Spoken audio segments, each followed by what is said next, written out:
Inventory. Do you scream when you hear that term? Depending on what your economic stance is, inventory management can be a massive fear or an extreme blessing. While the number varies, one can assume that it is very likely that about 50% of an organization's assets are tied up in inventory. This can be a scary thought and a present cost to maintain. Were there other opportunities you could have invested in? Maybe. As such, inventory is sometimes considered to be a risk as well as an asset.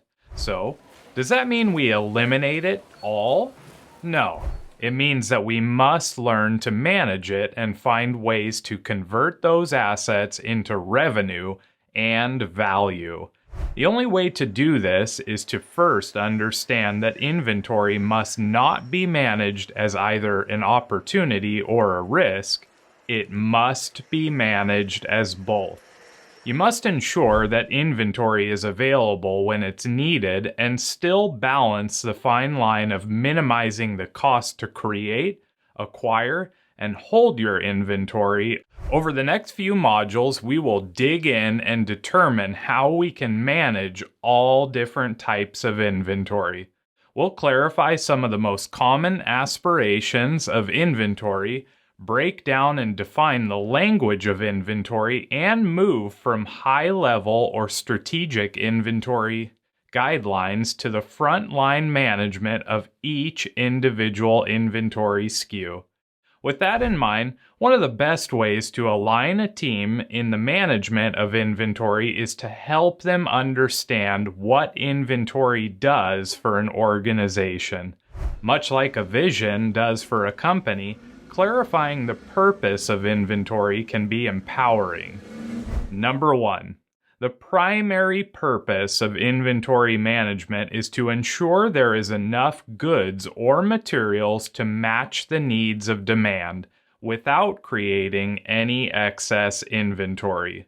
When this occurs, external customers can depend on an organization to have products available when they need them and have them delivered on time. In addition to this, internal customers can match the needs of their demand. They receive the right product in the right quantity at the right time. This allows them to continue producing at a rate that the external customers can trust. Number 2, protecting against supply chain shortages and delays in delivery. The theory of constraints teaches us that a supply chain is only as strong as its weakest link, and accessibility to components, subassemblies, parts, and raw materials can sometimes face industry disruptions, which cause a supply chain to slow or even stop.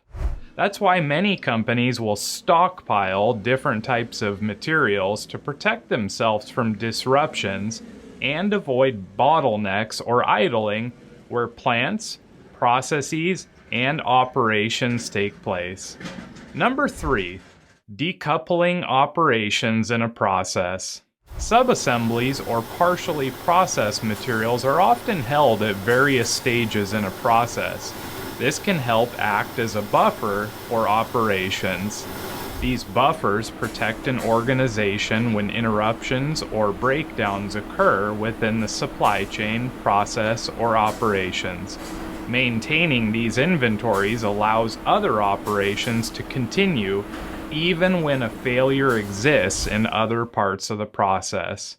This technique is known as decoupling. Number 4, taking advantage of volume discounts or purchases. Many suppliers offer discounts based on certain quantity breaks because large orders tend to reduce total processing and shipping costs, while also allowing suppliers to take advantage of economies of scale in their own production processes. While these bulk purchases may in fact reduce transportation and purchasing costs, they will also increase inventory holding costs. As such, you must check to make sure the cost of any direct materials is lower overall than purchasing and transportation costs. If it is, this will reduce production costs as well as the cost of goods sold. Last but not least, another purpose of inventory for many organizations is to avoid lengthy setups and changeovers, so that a company can run machines longer.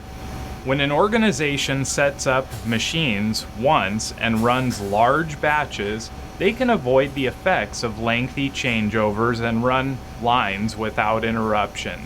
In addition to this, longer production runs allow an organization to maximize their capacity utilization. As a reminder, techniques like reduce or SMED can help organizations improve changeover speed as well as reduce downtime. Also, please ask yourself before you run machines for lengthy periods of time, is maximizing my capacity really an improvement if there is no demand associated with any of it? Well, we've covered a lot here in this introduction. Now, as you ponder the different purposes of inventory, we'd like to invite you to answer the following question in the community, comments, or upcoming assignments. What is the main purpose of inventory at my place of work? Thanks again for watching, everyone, and don't forget to stay active in the community. Visit regularly, sign up, or subscribe, and keep coming back to find more solutions that ignite your power.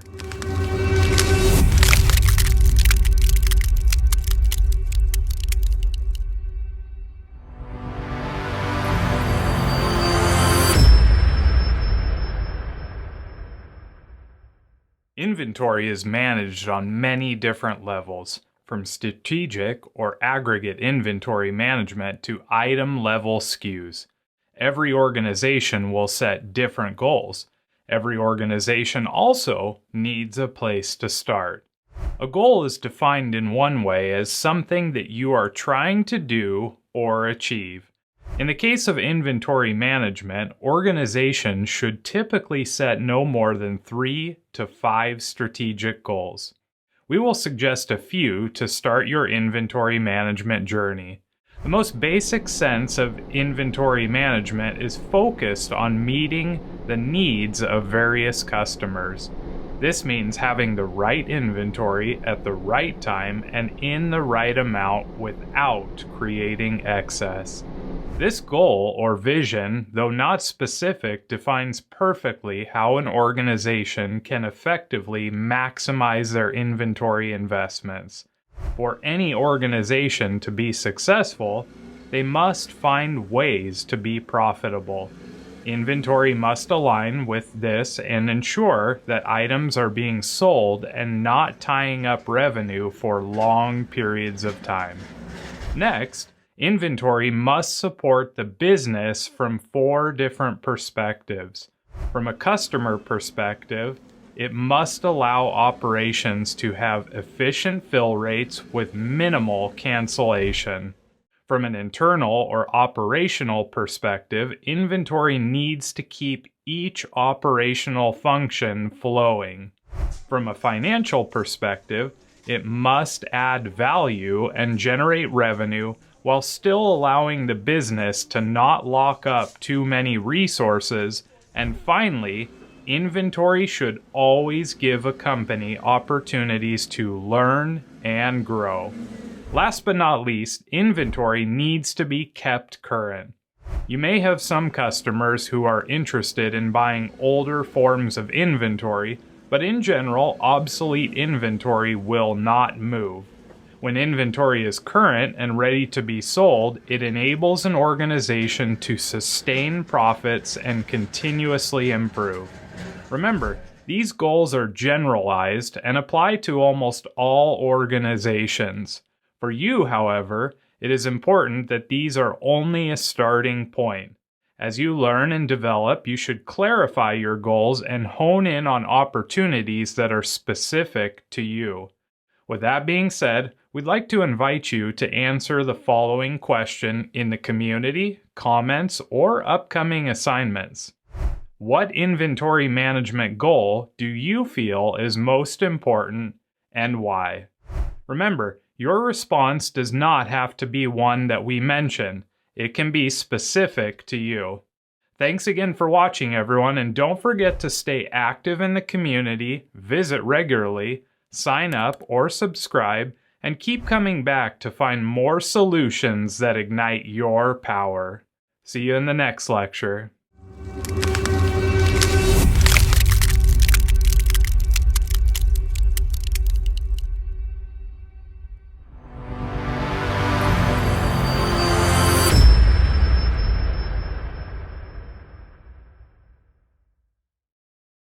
WIP, FG, and raw materials. Some may be familiar with these terms, but inventory has a language that can confuse many. In this section, we will try to clarify the language of inventory and help you understand how the different terms are used. Let's start by explaining that inventory, whether a finished good or a raw material, begins with a certain amount of value. As transformation occurs, value is added to the inventory. Many of the terms that we will explain depend on either where in the transformation process the inventory lies, where in the supply chain it is located, or what the function of the inventory is.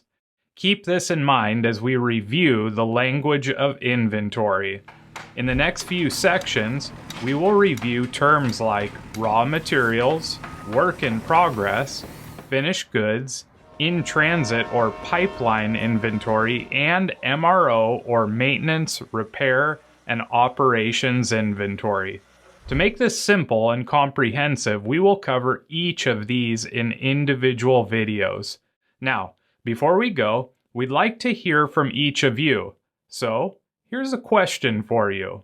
We'd like to invite you to answer the following question in the community, comments, or upcoming assignments. What type of inventory for you is most common, and how do you think understanding the language of inventory could benefit the supply chain and your industry? Thanks for watching, everyone, and don't forget to stay active in the community and visit often. We'll see you in the next lecture.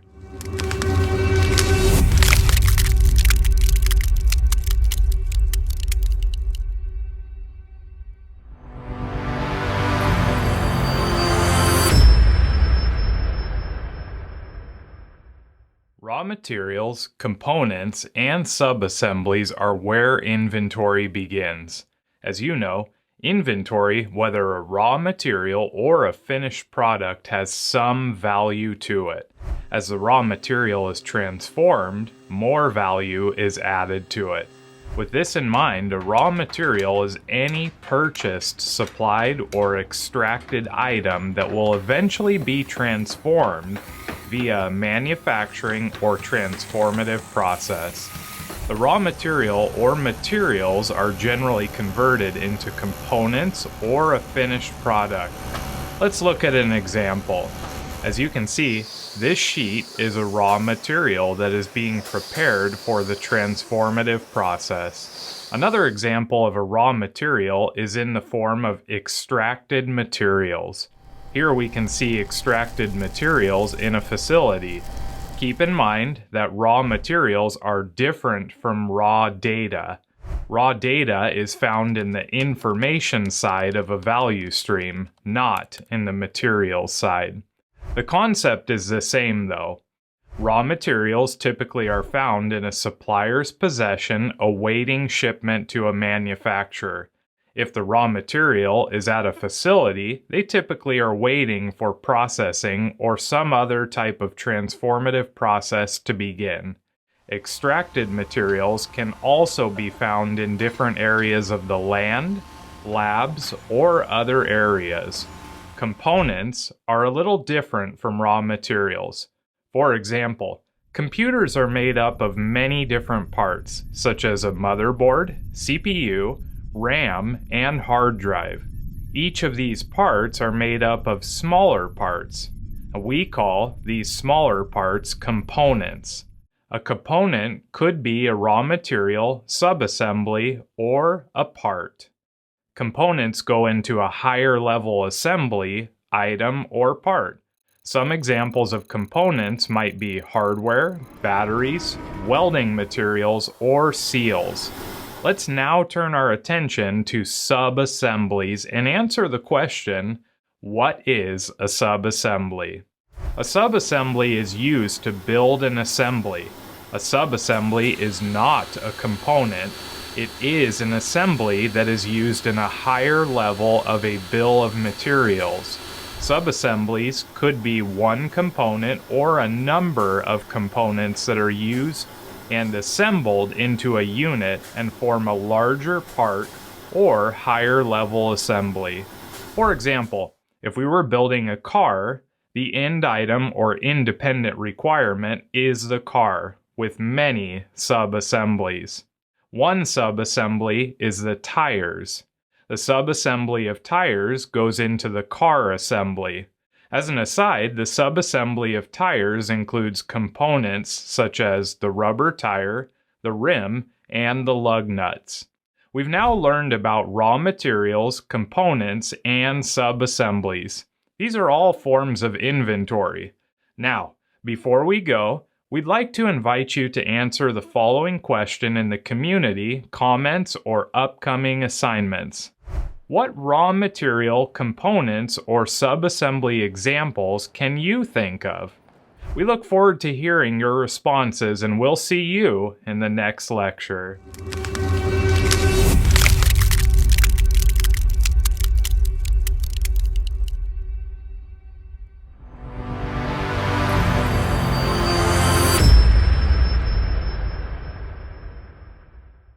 Finished goods are products or end items that are sold as a complete item or unit. These items are commonly subject to a customer order, sales order, or purchase order that is linked directly to a customer. Finished goods and products are an extension of your inventory. They are materials or products that have reached a point in either the manufacturing or transformative process where they are available for consumption. You can calculate finished goods using a formula that will also help create an inventory ratio, which determines the value of your goods for sale. Finished goods inventory is generally considered a short-term asset. Short-term assets are expected to sell in less than a year as opposed to long-term assets, which are typically investments that will be kept for longer than a year. Let's look at an example of finished goods. Finished goods are based on a number of different criteria that are specific to a company. For example, Terre Bear Cafe is a company that bakes different types of cookies, cakes, and pastries. While the cafe's finished goods are the baked goods that are complete and ready to be sold, the assets that contribute to the finished goods include various ingredients for baking, cookware, and any labor needed to produce the finished goods. Another example might be a car manufacturer. The car manufacturer's finished goods would include the end item car or items that are available directly to the consumer. You may be thinking, how do I calculate the total amount of finished goods inventory? Well, let's take a look. Calculating your finished goods inventory can help you better understand the assets that you have on hand. In addition, it can help reveal waste and allow you to assess where you stand in terms of profits. Performing an analysis of product input versus product output can give you a clear view of mismatches in input and output balance, as well as make sure that inventory is not being produced at a quicker rate than it can be sold. One more benefit with regards to calculating finished goods is that it prevents selling items that are not in stock or available for orders. You're probably wondering, what is the formula? The formula is cost of goods manufactured minus cost of goods sold plus previous period finished goods, and that will equal finished goods inventory. Let's look at an example from Care Bears Cafe. Let's say that Care Bears Cafe bakes $2,000 in delicious treats. Let's then say they sell $1,000 worth of treats. Now, on the previous day, the cafe finds that they had $500 in treats. Working with our formula, we apply the following. $2,000 in cost of goods manufactured minus $1,000 in cost of goods sold equals $1,000. Now we must add the finished goods inventory from the previous period, which was $500. That means that Care Bears Cafe currently has $1,500 in finished goods inventory. Keep in mind that templates for any equation are available in either the resource section, assignments, or the description of the video. Managing inventory can be quite complex, especially as finished goods inventory grows. For these types of situations, you may consider looking into inventory management software. You now know what finished goods inventory is, why it's beneficial to calculate, and a formula that you can use to calculate your finished goods inventory. Don't forget that a template is available in the resource section, assignment section, or the description of this video. So check it out. Also, we'd like to leave you with a fun little challenge. You can answer the question in the community, comments, or upcoming assignments. Assuming you have $5,000 in cost of goods manufactured, $3,000 in cost of goods sold, and your previous period's finished goods inventory totaled $250. What would your finished goods inventory be? Share your answer in the community, comments, or upcoming assignments, and we will see you in the next video. Bye now.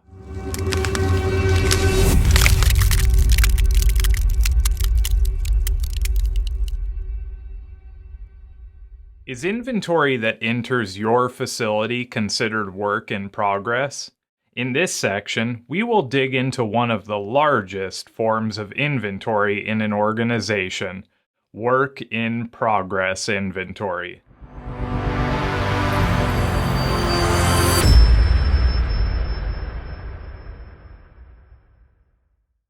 Let's begin by defining the term work in progress. Work in progress or process refers to one form of inventory. WIP, as it is often referred to, is the work that is in process or production at a stage that falls between raw material and finished product. To put it another way, WIP is when an organization has possession of raw materials and they have moved those raw materials into production to begin the transformative process. WIP can be located all throughout an organization, from released raw materials up to the point just before inventory becomes a finished product. Work in progress may also include goods that are not complete, such as partially finished goods, semi-finished goods, and items that have begun processing but not reached a finished state yet. An example of partially finished goods is any product that is waiting, stored, or in queue in a partially complete form. These semi-finished goods are not considered complete until they complete their transformative process and have met the required specifications of a completed product. Let's break down this idea of work in progress. A company acquires some raw materials inventory. It is waiting to be manufactured. No value is being added in this waiting stage. Now, let's say the company releases a work order and this material is placed on a machine and begins the transformative process. Value is now being added to it. In this exact moment that these raw materials entered production, they now become WIP. How about parts that are sitting, waiting to be finished? Well, this depends entirely on whether they have started production or not. If a supplier's finished product is received but has not started production, it is still considered a raw material at the facility that received it. When that raw material enters production, it now becomes WIP. Let's now consider a unique circumstance. Let's say that a company operates in an assemble-to-order environment. In fact, let's say it's a sandwich shop. We have sliced turkey, roasted chicken, and tuna. We also have condiments such as mustard, mayonnaise, and a few others too. In addition to this, there are many different types of sliced cheese. All of the sandwich supplies are prepared in the morning and then placed in various bins until the customer arrives. Since the sandwich supplies are decoupled from the actual sandwich assembly process, a customer can custom order what they want. Now, let's focus on the roasted chicken. Is this item considered a raw material, work in progress, or a finished good? This item, like all the other items that were prepared in the morning, is considered work in progress. Even though they are staged at different points in the process to decouple assembly, they were prepared in the morning and are therefore considered semi-finished. One last thing to note.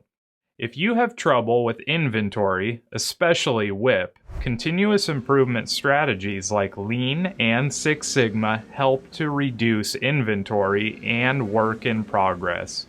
You now know what work in progress inventory is. But before we go, we'd like to give you a little challenge. We'd like to invite you to answer the following question in the community, comments, or upcoming assignments. What examples of work in progress can you think of? Share your answers in the community, comments, or upcoming assignments, and we'll see you soon.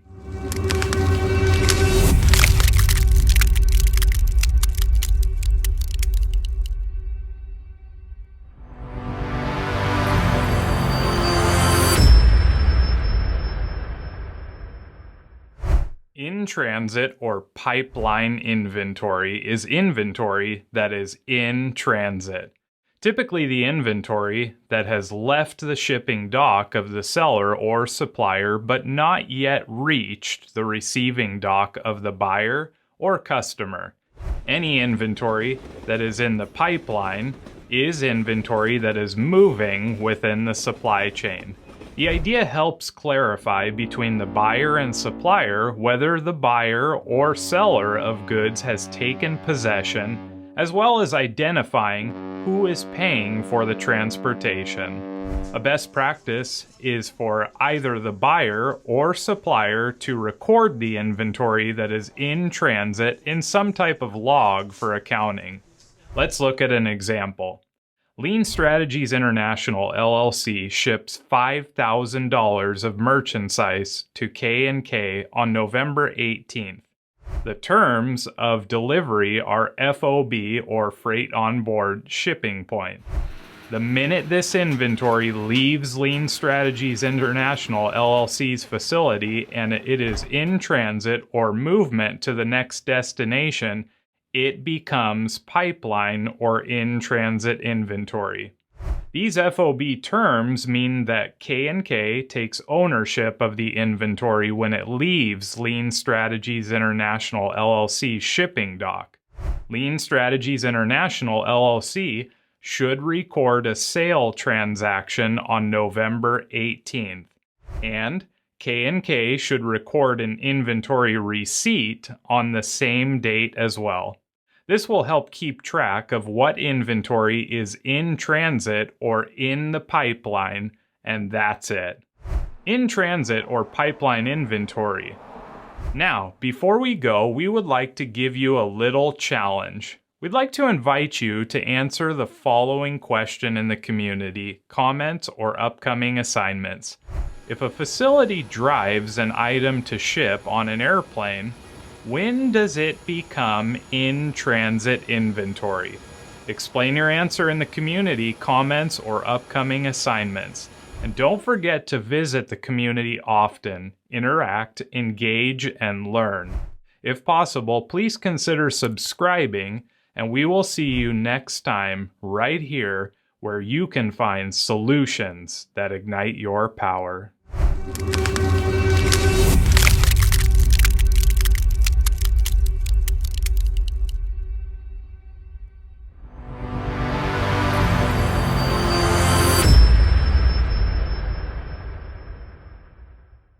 Raw materials, work in progress, and finished goods are the main types of inventory you will hear about.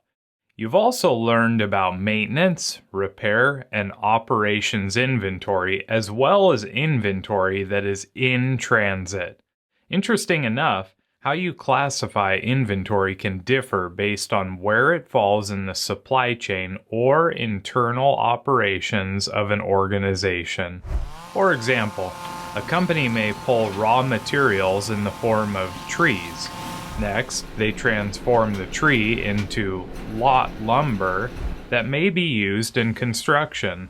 While the lumber is a finished good for this company, it is a raw material for the construction company. Another example might be a wheel. One car facility may use a wheel on a car to complete the end item, and they may use the wheel as finished goods to sell directly to customers. As you can see, these two examples of inventory, from both a supply chain perspective and an internal value stream perspective, have value added to it in the transformation stages. However, inventory is not always transforming, and that is the goal. Eliminate all points where the item is not transforming and minimize any activities where the inventory is waiting or transporting. One of the best ways to minimize these forms of waste as inventory flows through the transformation process is by implementing the strategy known as Lean.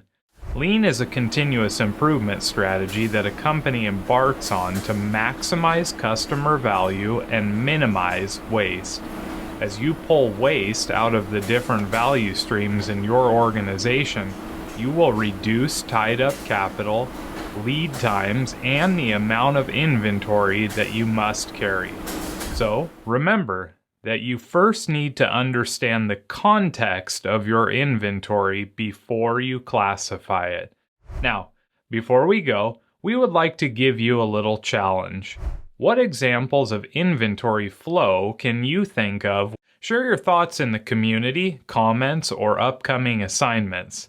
We look forward to hearing from each of you, and we'll see you in the next lecture right here on Lean Strategies International LLC.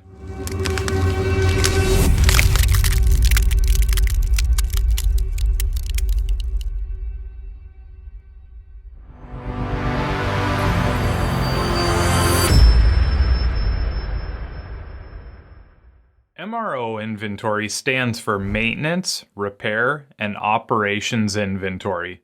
In general, it is used to maintain or repair items that are used in operations. This can include all the supplies of an organization uses for its production processes that do not become part of an end product or finished goods. MRO inventory is not a raw material. It is not work in progress, and it is not a finished product. MRO forms of inventory can include equipment, spare parts for production, consumables, office supplies, janitorial supplies, technology, and safety equipment. As you can see from these examples, MRO is used to support the production and operations and keep things running. Another key difference between MRO inventory and the other types of inventory is that MRO items do not generate revenue. Instead, they support the generation of revenue. With this understanding of MRO inventory, we should now turn our attention to answering the question, what happens if maintenance, repair, and operations inventory is neglected? To put it simply, MRO inventory should not be neglected. Even though it does not directly contribute to revenue, if MRO inventory is not monitored, it can cause big problems for a company. Issues like not meeting deadlines, frustrated customers, and downtime are some of the more common examples. These may not seem like a big impact, but let's put the impact into perspective. In most organizations, MRO represents about 5 to 10% of the inventory in the entire company. For a company that has $100,000 in inventory, that would mean anywhere from $5,000 to $10,000 is spent on MRO. While this is not a significant amount for many, if left unchecked and a stockout occurs, this small amount can really add up. Let's say your company uses fluids like coolant and oil to run machines. Without it, employees cannot do their work. Now, let's imagine that the coolant and oil is neglected and employees discover there is a stockout. Now, in addition to the cost of ordering fluids, your line cannot run and it is losing money. So, what can we do to prevent these catastrophic losses? Preventing excessive and wasteful spending with regards to MRO inventory is not much different from other types of inventory. Monitoring levels with cycle counting or a periodic approach helps keep an eye on things, but these are not the only methods. When managing MRO inventory, in-house methods such as just-in-time and regular ABC analysis are very effective as well.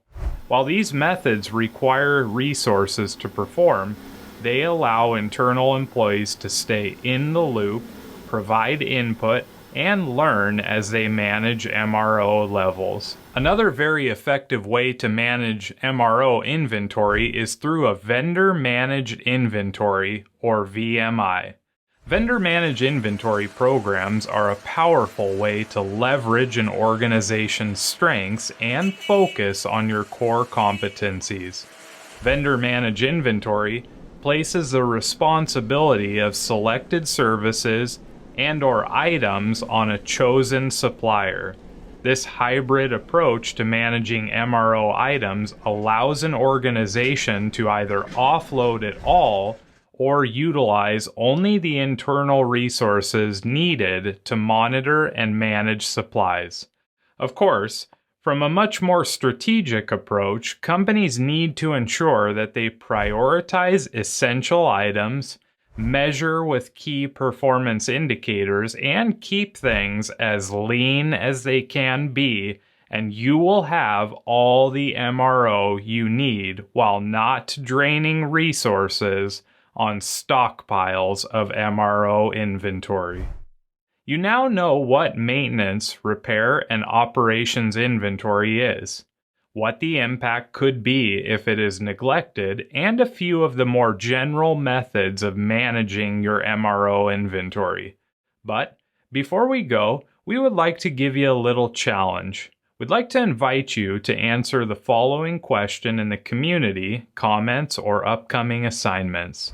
What forms of MRO inventory do you have, and how do you manage it? We look forward to hearing from each of you, and we'll see you in the next lecture right here on Lean Strategies International LLC, where you can find solutions that ignite your power.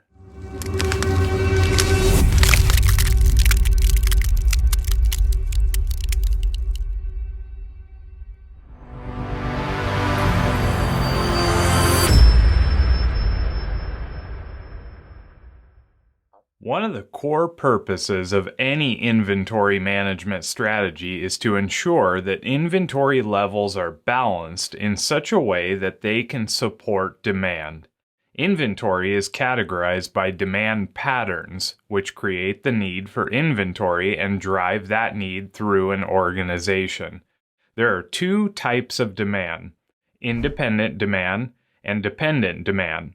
Let's look a little closer at these two forms of inventory demand. Independent demand is an item that generates demand all by itself. In other words, it is not dependent or related to any other form of demand or item. Some examples of independent demand might be finished goods, replacement parts, parts used for testing, service or repair parts, and end items. Let's look a little deeper. Here is an example that will be easy for you to understand. Let's say you call your favorite pizza shop and order your favorite pizza.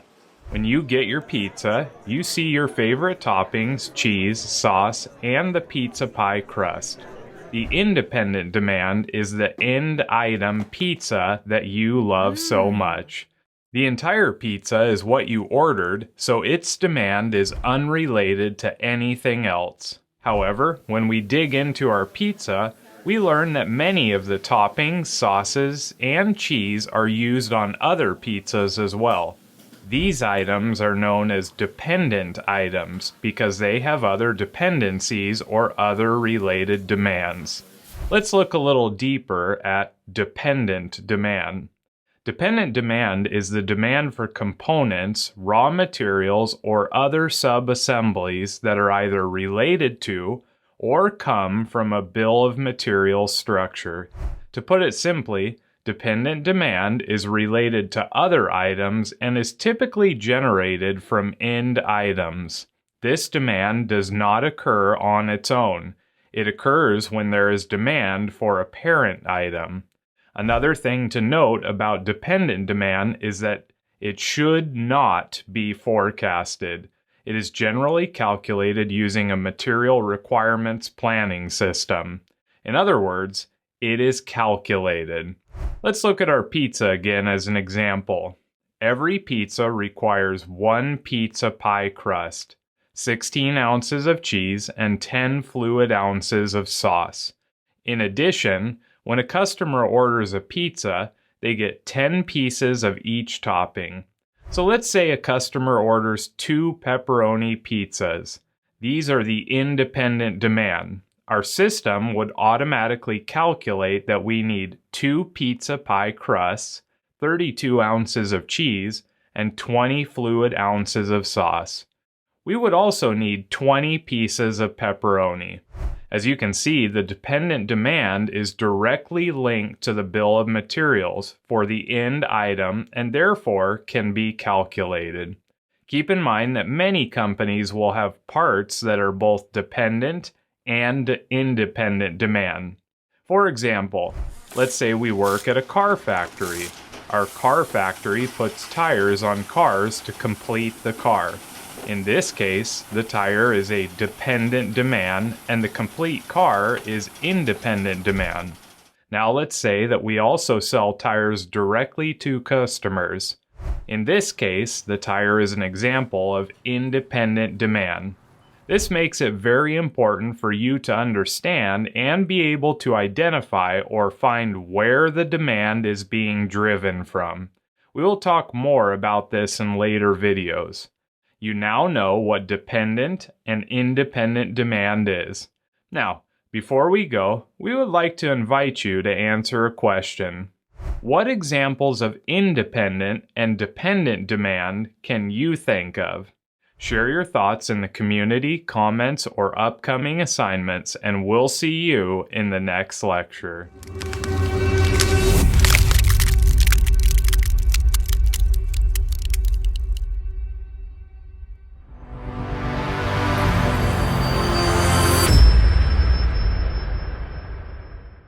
Inventory in an organization has many different purposes.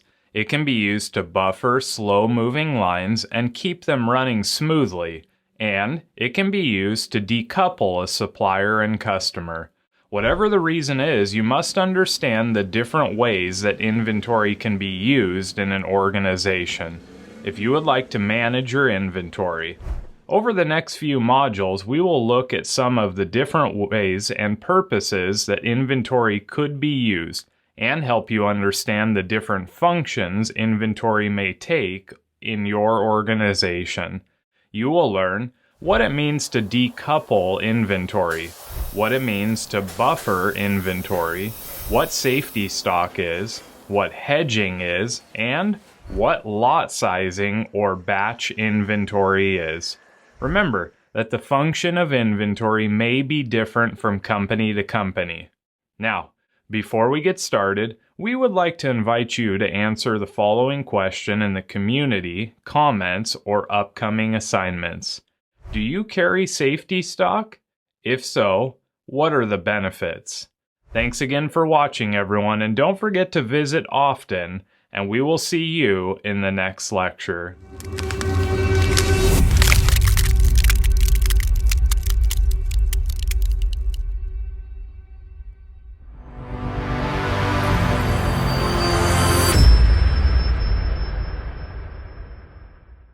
When something is said to be coupled, it would mean the two items are connected and interdependent on one another. In the case of processes and supply chains, there can be both positives and negatives with regards to coupled inventory and decoupled inventory. As you know, demand can fluctuate, shortages will occur, people call in sick, and shipping routes are sometimes detoured. There is a long list of issues that can disrupt both internal processes and supply chains. Many of these disruptions can be costly. Decoupling inventory can protect an organization against inventory disruptions, as well as allow an organization to continue functioning when supply chain failures occur. Decoupling inventory is also a useful method to help minimize or level the playing field of some manufacturing or supply chain processes that move faster than other ones. So, what does it mean to decouple inventory? Decoupling inventory is a technique that is used when extra inventory is set aside at different stages of a process or supply chain. While holding inventory can be costly, this technique is frequently used so that low stock situations or breakdowns at one stage of a process doesn't slow or halt other operations. Essentially, decoupling is a technique used to create independence between suppliers and customers. Many companies decouple inventory to protect all stages of production. This means that even when one operation has delays or gaps in inventory, it does not affect other operations. In the most basic sense, decoupling allocates inventory at different operations to prevent bottlenecks or constraints. You may be thinking, how does this apply to a lean organization? Well, supermarkets are a form of decoupling. In-place inventory is a form of decoupling, and receiving in location is a form of decoupling. Remember, lean organizations still have inventory. The difference is that they do everything possible to minimize the waste of inventory. So, how does decoupling work? Decoupling works by strategically finding and establishing what are known as decoupling points. For example, a make-to-stock environment may decouple by stocking in units, while an assemble-to-order environment would decouple by stocking sub-assemblies, components, and other needed items to complete the customer's order. Another example may be a make-to-order shop. These companies would not decouple finished goods because they are made to order. Instead, they decouple by stocking raw materials. This allows them to receive an order and pull materials right away. This helps reduce both lead times on supply chain as well as other disruptions that may occur. Let's look at some examples to help us understand this concept of decoupling in our inventory. Let's say you are a food supplier and you operate a number of different lines. Your lines process a great deal of food every single day. Now let's consider how quickly a breakdown can add up.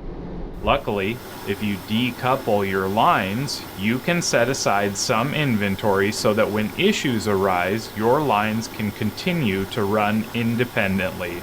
For example, if a machine breaks down, you can stop the line and repair it while shipping your requirements like you normally would. Another example might be an automobile manufacturer who assembles separate parts to create a finished good.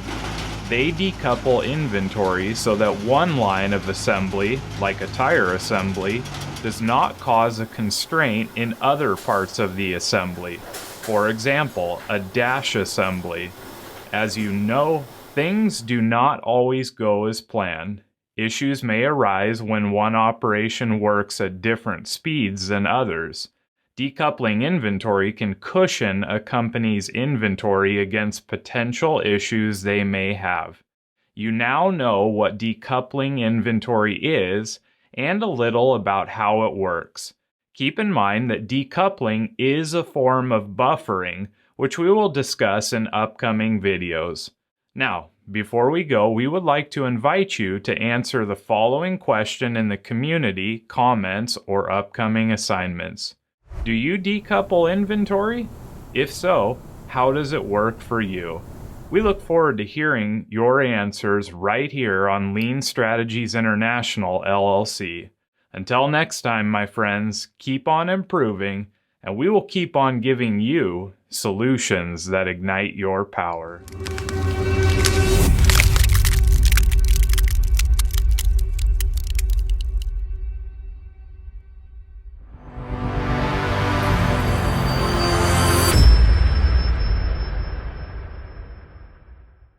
Imagine a smooth flowing process. The work is easy, employees are happy, and inventory seems to flow like a stream of water.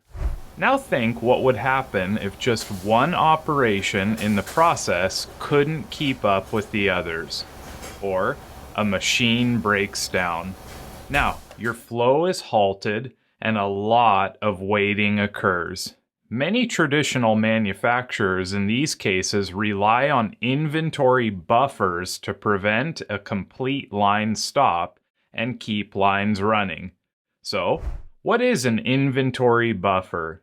Buffers are very similar to decoupling points. The main difference is that a buffer, as noted in the theory of constraints, includes both material and time buffers. In a practical sense, a buffer lessens or moderates the impact of something. In the case of inventory management, a buffer is extra inventory of either raw material or final product a company maintains as a protection against unforeseen circumstances. This lessens the impact of having no inventory available. Here's an example. You go into your favorite pizza shop, and they have cheese, pepperoni, and sausage hot and ready for the customer to grab at a moment's notice. These are buffer at the end of the line. Many times a buffer is not yet complete and simply awaiting further processing. This allows an organization to have specific hold points where they can use the unfinished goods to level a process or prevent a stop in the line. In simple words, we can say it is the excess inventory that a company keeps and reserves to protect itself against an uncertain future. As noted earlier, buffers can be maintained as material buffers or time buffers. These buffers in both cases are best placed at constraint points or any point in a process where the operation may need a little extra support. These could be shipping points, convergent points, or divergent points. Simply put, buffers are placed where a process needs help. Some advantages of this technique are protection against fluctuations in supply and demand, minimization of any disruptions that may occur in production, more stable revenue flow for a company, and inventory can lower the impact of lost opportunities by having the inventory readily available for customers. Of course, with every advantage, there are disadvantages that you may need to consider as well. Some of the disadvantages might include maintaining buffers can tie up resources and increase overhead costs. Maintaining buffers also uses up more space. And finally, maintaining buffers only solves the symptom, but does not address the root cause of issues like late deliveries, broken machines, and unbalanced or slow operations. So, let's say that you've weighed the advantages and disadvantages out and you've decided you will hold some buffer stock. How much should you hold? It would be great if there was a set amount that everyone could go off of, but the reality is that there isn't. Setting a buffer has its risks, but there are a few best practices that you can use to establish your inventory buffer. We will mention them briefly in this video and cover them more in later videos. First and foremost is fixed inventory buffers. This one is pretty straightforward. In this, the organization uses the support of experienced employees like planners. There is no formula. Instead, you decide on the buffer amount on maximum daily usage in a certain time period. Your buffer will stay the same until it is reviewed again and revised. Next is a time-based calculation. In this, the buffer stock is calculated based on a future expectation. And finally, we have a formula-based calculation. A popular formula that is frequently used to calculate the buffer is based on the average safety stock that a company will need in case of a stockout. This formula, however, does not take into account seasonal fluctuations of demand. And that's it. Buffer inventory. Remember, we will cover more about buffer inventory in later videos. Now, before we go, we would like to invite you to answer the following question in the community, comments, or upcoming assignments. Have you used buffer inventory? If so, how does it work for you? We look forward to hearing your answers right here on Lean Strategies International LLC, and we'll see you next time.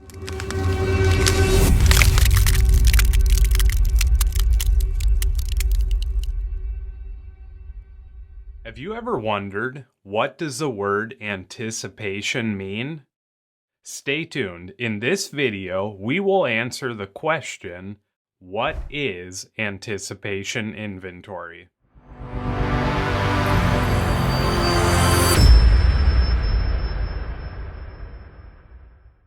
The word anticipation is defined in one way as the act of preparing for something. In the case of anticipation inventory, it is the act of preparing for something with regards to inventory. Formally defined, anticipation inventory is inventory that is kept on hand to account for or anticipate expected changes in demand. Spikes in demand generally occur because of seasonality, inflation and deflation, holiday events, current events, political changes, or other major trends. Anticipation inventory is commonly referred to as speculation inventory or smoothing inventory because it is bought in advance to avoid price increase or delays in time. Keep in mind that anticipation inventory is a form of a buffer and therefore must be forecasted. In these cases, it is often a wise decision to use inventory management software. Hold up a second. Did we just use the word forecast? Since forecasts, as we know, are always wrong, one must ask the question, why? Why would a company use anticipation inventory?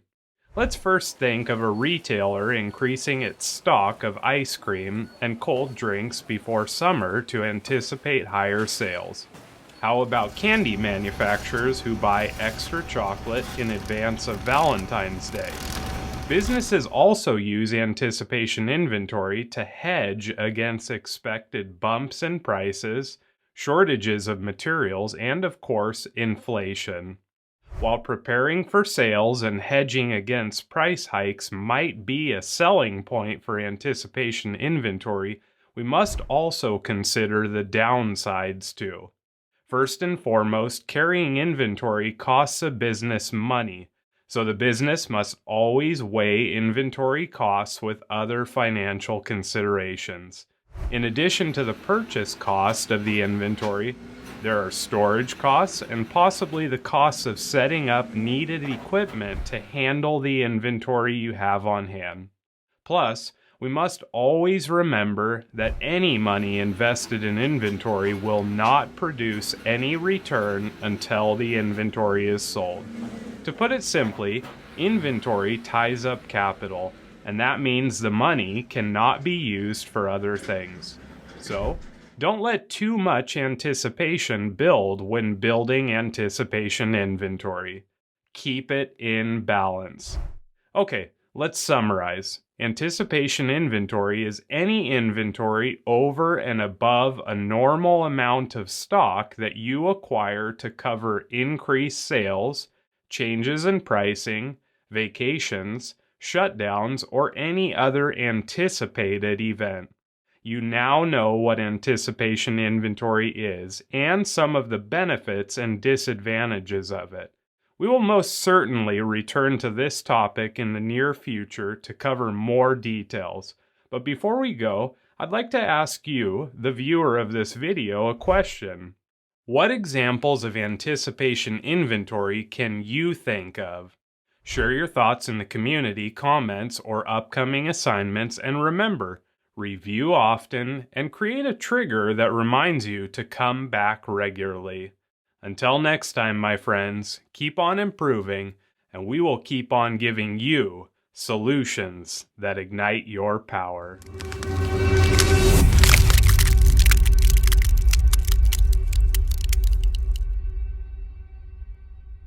Whether it's materials or information, if the inventory is not there when a customer wants it, chances are they will go somewhere else to find it. Next, revenue is lost, and then it gets worse and worse. For example, if inventory is not available, throughput is decreased, waste is introduced, and supply chains slow down. With that being said, many traditional manufacturers and service providers use a type of inventory known as safety stock to solve these and sometimes catastrophic issues. In this lecture, we will introduce you to safety stock. Stay tuned.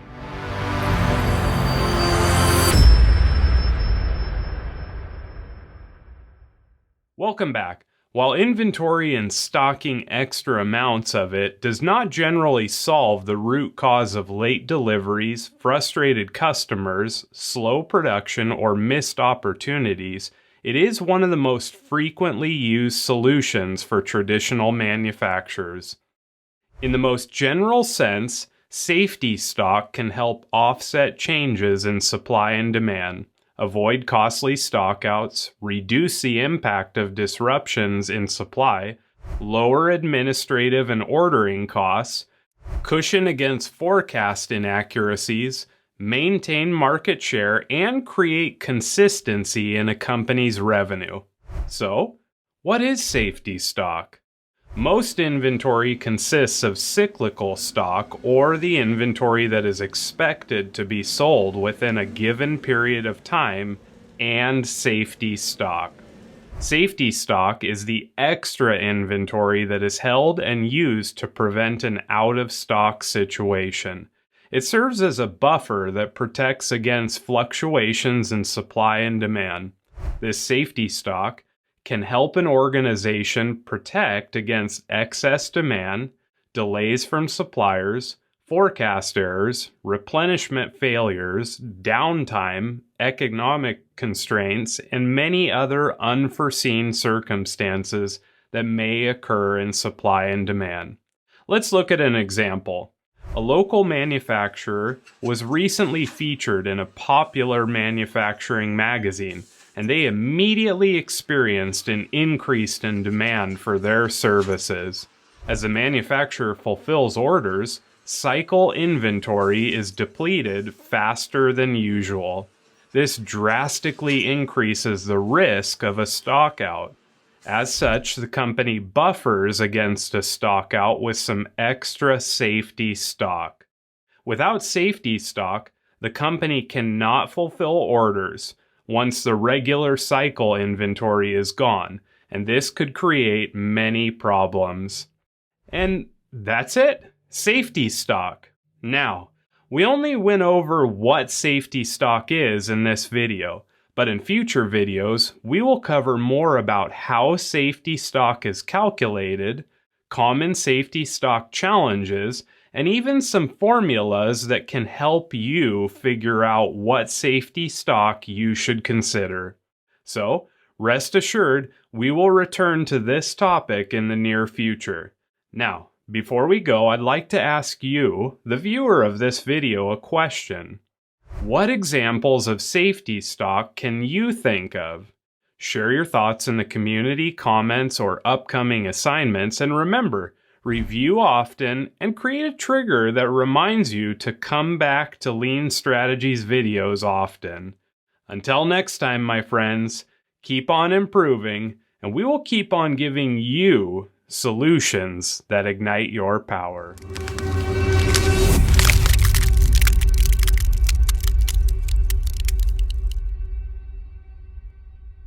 Have you ever been through a political, economic, social, legal, environmental, or technological change, and you looked at something and thought to yourself, I need to buy as much of that at this price now before things start getting really expensive? Of course you have. We all have. In this lecture, we will talk about a common practice that when applied helps organizations purchase inventory over and above their current needs to maximize their inventory investments. That's right, we will discuss hedge inventory. Stay tuned.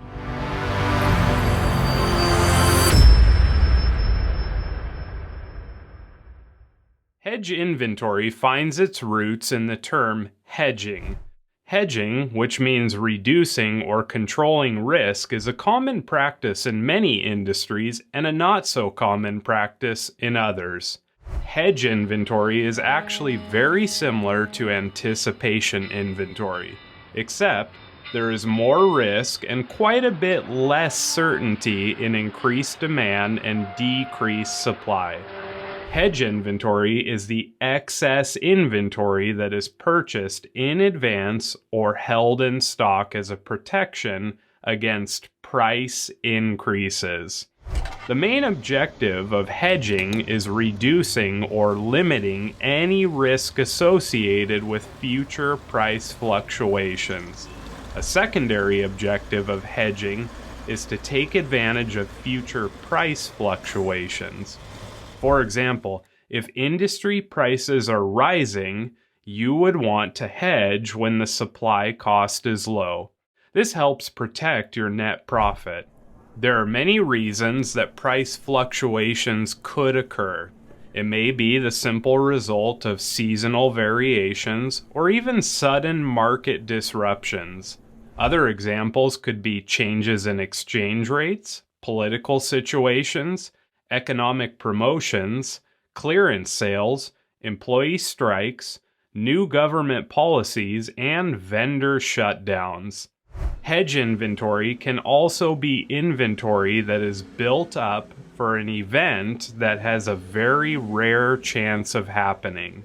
Of course, one should weigh the risk closely as this approach is avoided by most businesses since there is no guarantee on return.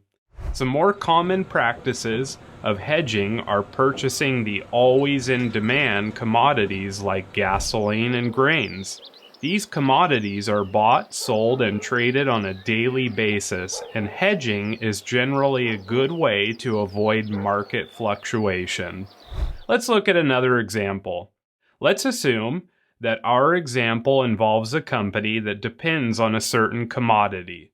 Suppose that K&K's oil is worried about the volatility in the price per barrel of oil.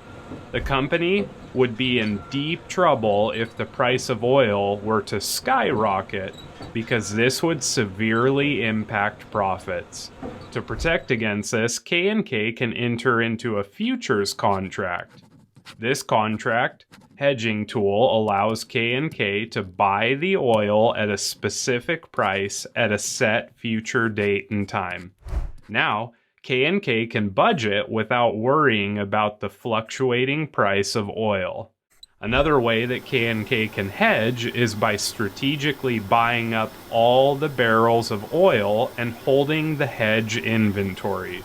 This now guarantees that if prices fluctuate, K&K's costs will always remain constant and allow them to control their profit margins. In general, there are two basic types or ways of hedging that a company can engage in: hedging inventory for a sale and hedging inventory for a purchase. Hedging inventory for a sale is when an organization hedges inventory so that they can avoid fluctuation in future sales. Hedging inventory for purchase is when a company hedges inventory to avoid future fluctuations in supply or purchases.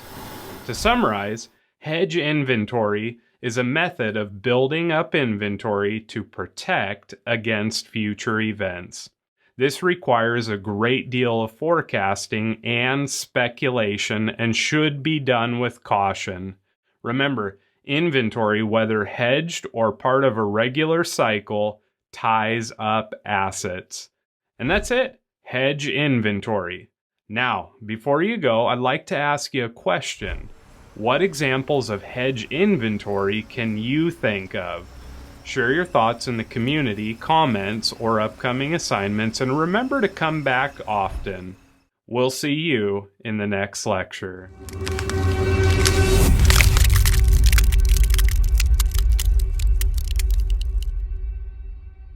Have you ever heard the question, what lot size should we order? Or, what's the lot size of the inventory? In this lecture, we will demystify this question and provide some clarity on what a lot size is. So, stay tuned.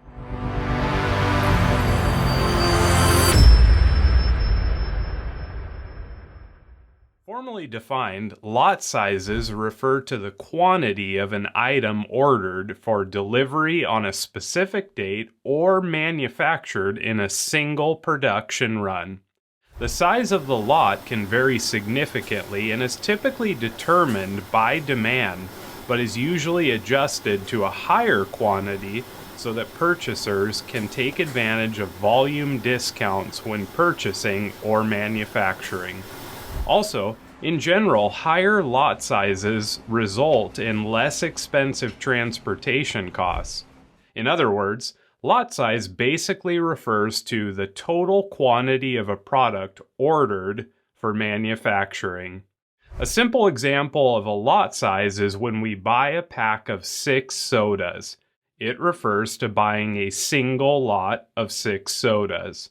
Put another way, the lot size is the amount of a good produced or purchased at one time. Lot size is an important topic in lean manufacturing as well. You see, larger lot sizes and higher setup costs typically drive batch production and push inventory along. Here is an example. Let's say that a salesman would like to make 250 business cards that he can hand out. He assumes that he will use all 250 cards in a year. He later finds out from the card vendor that the most economic print run is 1,000 cards.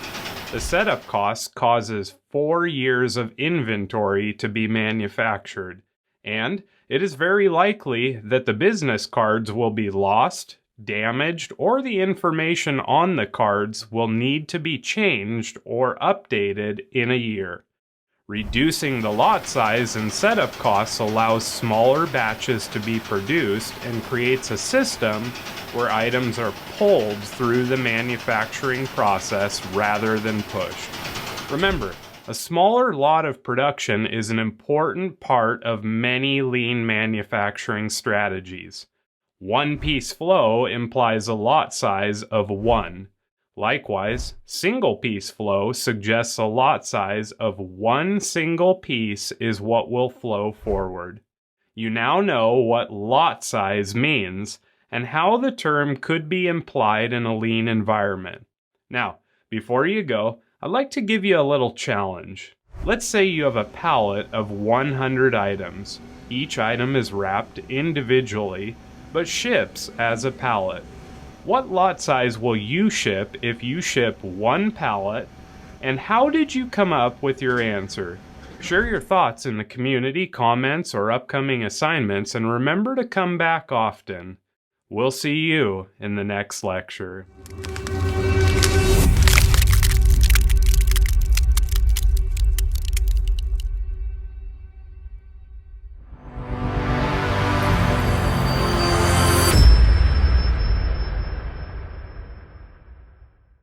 Everybody wants to purchase inventory and sell it the same day.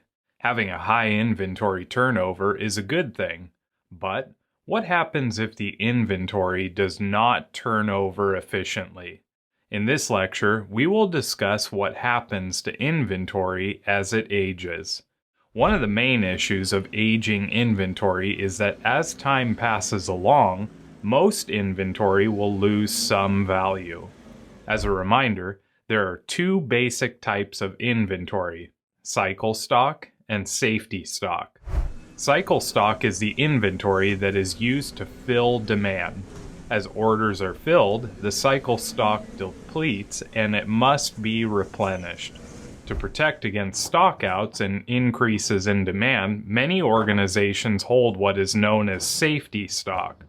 This additional inventory helps buffer and protect an organization against unexpected changes, namely increases in demand.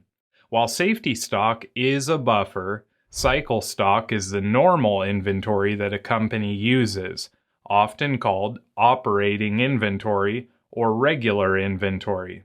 So, what happens when operating inventory is not used up by the end of a cycle? It then becomes excess inventory. The Apex Dictionary 16th edition defines excess inventory as any inventory in the system that exceeds the minimum amount necessary to achieve the desired throughput rate at the constraint, or that exceeds the minimum amount necessary to achieve the desired due date performance. Total inventory equals productive inventory plus protective inventory plus excess inventory. Another way of defining excess inventory is any inventory that has not been sold and that exceeds the projected consumer demand for that product. Excess inventory occurs for a variety of reasons. Some include bad forecasting and predictions, anticipated demand that never occurred, poor inventory management systems, canceled orders, failure to manage the obsolete inventory, lot size purchases to achieve price breaks, long lead times, and sudden shifts in supply and demand. Now, you may be thinking, no big deal, it will be sold eventually. However, excess inventory translates into increased storage costs, lost profits, perishable and deteriorating inventory, loss of inventory investments, loss of time in managing the inventory, and an overall increased risk of your inventory. So, how do companies fix the problem of excess inventory? When excess inventory occurs, most organizations are forced into pushing sales rather than pulling them to demand. This typically involves discounting inventory at rates that will sell quickly in an effort to regain whatever investments have been made, donating the inventory to a local charity, and in extreme cases, companies will find more benefit in zeroing out the excess and simply giving it away or scrapping it out. Keep in mind that managing inventory and building to demand with strategies like lean is the ideal. Whatever the method, you must try and recoup some of your investment, or it could really become a major problem. So, what happens if excess inventory sits on shelves for too long? Excess inventory that does not move or get used up becomes what is known as inactive inventory. Inactive inventory is any excess inventory that has been sitting for a defined period of time. For example, if a piece of stock has not been used for a predetermined amount of time, it could be deemed inactive by the organization. This happens quite often with tools that are not used for a long period of time, components that are not used, and excess finished goods that were bought in large lots for price breaks. So, what do you do with inactive inventory? First and foremost, you must try to recover your investment if possible. Liquidation sales may be one way, recycling materials, or if need be, zero the inactive inventory out and write it off against net profits. We must remember that inventory is an asset, and yet inactive inventory does not generate a profit, which means your assets are tied up in the form of inactive inventory. In addition, this inactive inventory has carrying costs associated with it, material costs, and many others that accumulate more costs. This is why it is oftentimes much more beneficial for an organization to zero the assets that are inactive and use them as a write-off. Keep in mind that all inventory, especially inactive inventory, carries a huge risk of becoming distressed inventory, also known as distressed goods or services. Distressed goods or services are products, services, or even information that are either damaged, at risk of not being sold in a defined time, or close to expiration. Most of these distressed inventory items cannot be sold at full value. Here's an example. Grocery stores sell many perishable goods that are marked with either sell-by dates or expiration dates. When these dates are nearing, your inventory may be at risk of becoming a distressed good. Another example might be concert tickets. If the concert ticket is nearing the performance day and the tickets have not been sold, they may be considered distressed tickets. Last but not least, damaged items. When items are damaged in inventory, they become a distressed good. All of these damaged or near expiration items usually need to be heavily discounted to sell. Now, once your inventory is inactive, it is dead, right? No. Inactive inventory still has some options. However, if inactive inventory is not converted in some way, it will eventually become obsolete or dead inventory. Dead stock, also known as dead inventory or obsolete inventory, refers to items that aren't expected to sell. Typically, if an organization has decided that the inventory is not expected to sell and it is obsolete, the items, services, or information has met some obsolescence criteria that has been established by the organization. Here is an example. If a company makes a product and the inventory is superseded with a new design or model, the old inventory is now considered obsolete.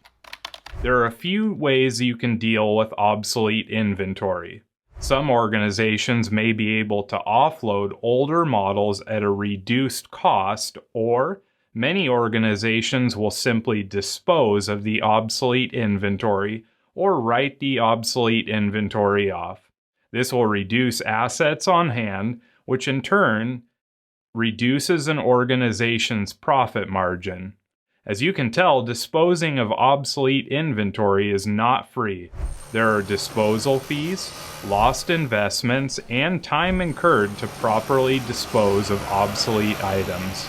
As such, all organizations should make it a priority to reduce the amount of inventory that becomes obsolete and manage their inventory in such a way that investments yield positive returns for all parties involved. One more thing to note about obsolescence that you must be aware of is items that have surpassed the length of time for which an item remains usable, fit for consumption, or saleable.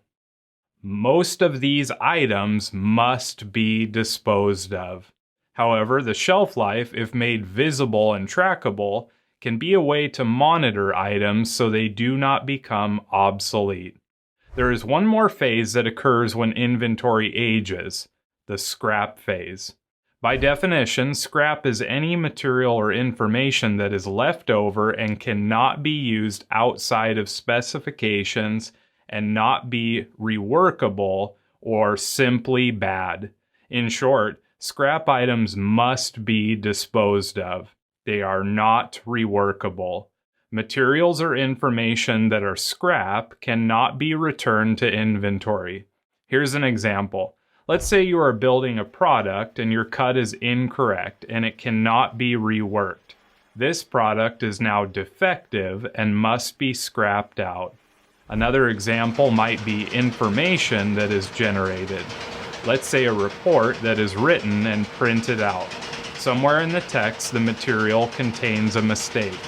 This batch of printout information is now defective and you must scrap it out.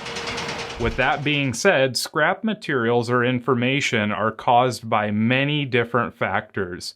Some include procedural errors, mistakes, bad materials, processes that are not effective, and machines that are not up to standard. There are many reasons inventory might need to be scrapped, but the one commonality of all scrap is that you should avoid it. Remember, scrap cannot be reworked. It must be scrapped out and simply is unfixable.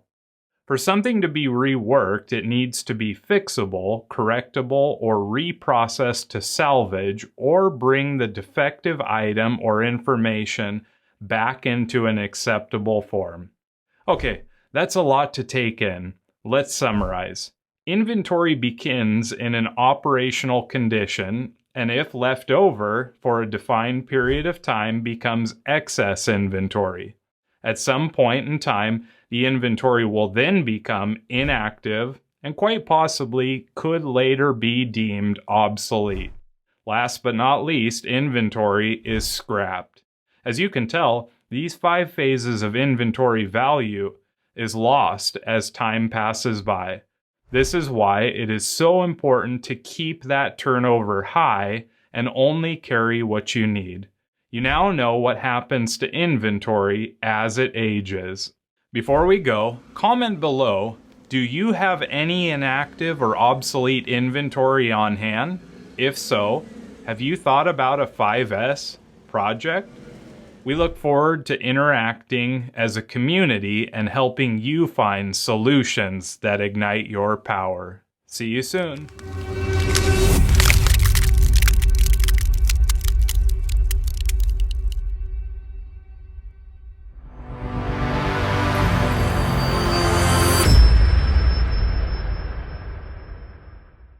One of the best ways to summarize inventory management is in a blog on Oracle's website.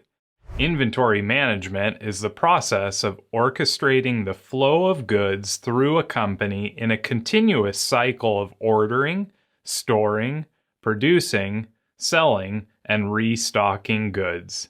Inventory management is generally performed at 2 levels: aggregate inventory management and item-level inventory management. In aggregate inventory management, companies make decisions between minimizing their inventory costs or holding more inventory to maximize customer service or production efficiency. Aggregate inventory management bridges to item inventory management through policies such as safety stock and to inventory controls through policies such as ABC classification or order quantities, which take item-level attributes such as cost, lot sizes, and order lead times into account. Companies make this a reality in different ways. One of the ways that an organization can clarify goals for all audiences is through a clearly defined inventory management policy. The inventory management policy is typically a very simple description of an organization's goals, objectives, and plan for how they will manage all levels of inventory in their organization, from an aggregate level all the way down to an itemized level. We must keep in mind that the aggregate level of an organization looks at higher level strategic activities. As such, aggregate inventory management looks to establish and control the overall inventory investment in terms of total dollar value. This can be a complex task and generally requires an organization to focus on 4 different aspects that will help them control their overall level of inventory. The first is to understand what method of inventory valuation will be most beneficial to the organization. Next, a company must find a way to understand their inventory without hours and hours of digging, searching, and analyzing. To do this, a company must establish metrics or key performance indicators that will reveal how well inventory is being managed. Another very important aspect that all organizations must watch closely is how one area of the organization's actions might affect another area of the company.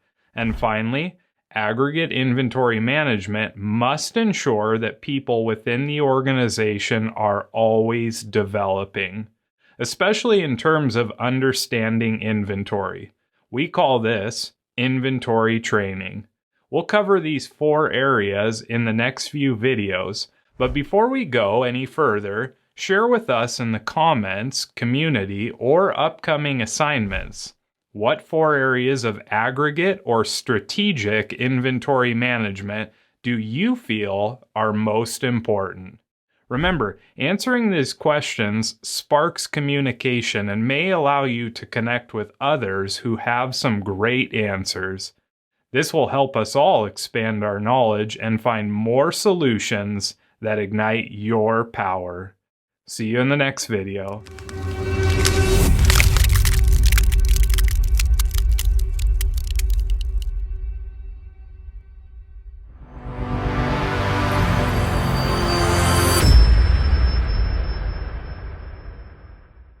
Inventory valuation is the inventory accounting process that has responsibility for assigning a value to a company's inventory. This is typically managed by a department within accounting that focuses all its efforts on inventory accounting. The main job of this inventory accounting function is to keep the value of inventory recorded and current. This is generally done one of 2 ways. The first being a periodic or yearly interval where inventory is recorded at fixed intervals, and the second being a perpetual method. Perpetual methods update inventory in real time, which tends to keep a more accurate recording of inventory on hand. Without a current understanding of inventory on hand, it would be impossible to control the overall dollar value of inventory. One more thing to note is that both periodic and perpetual recordings use the most common forms of valuation: FIFO, LIFO, and average cost of inventory.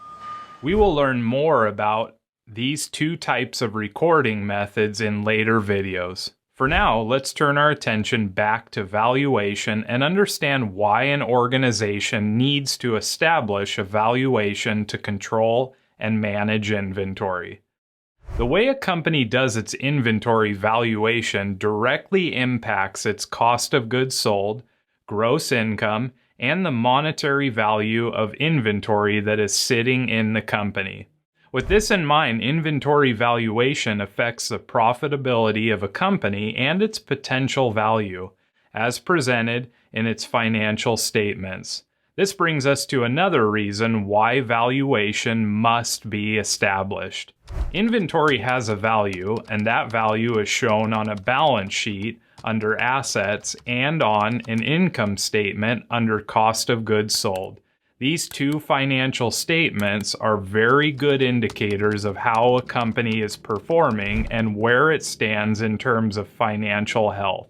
In addition to these financial statements, inventory valuation can be used in analysis of inventory turns, as well as when an organization needs to make decisions with regards to building up inventory by investing or drawing it down. Selecting an inventory valuation method is also a very strategic decision because once a company has made its decision, that decision is generally a binding one. The IRS requires companies to commit to one method during their first year of filing taxes and to obtain permission if they want to change the method in subsequent years. This is why it is so important for these financial statements to conform to regular accounting standards. One tip to keep in mind is that while balance sheets and income statements show inventory in the form of raw materials, work in progress, and finished goods, they do not show MRO inventory. Also, it is very important that you talk with a reputable and licensed CPA. While Lean Strategies International LLC understands and is educated in valuation, a licensed CPA can give you the best advice on how your inventory valuation should be calculated. Now, you're probably wondering, what are the different types of inventory valuation? In the next few videos, we will introduce you to the following methods: actual costs, average costs, first in, first out, or FIFO, last in, first out, or LIFO, specific identification, standard costs or costing, and transfer pricing. We'll see you soon.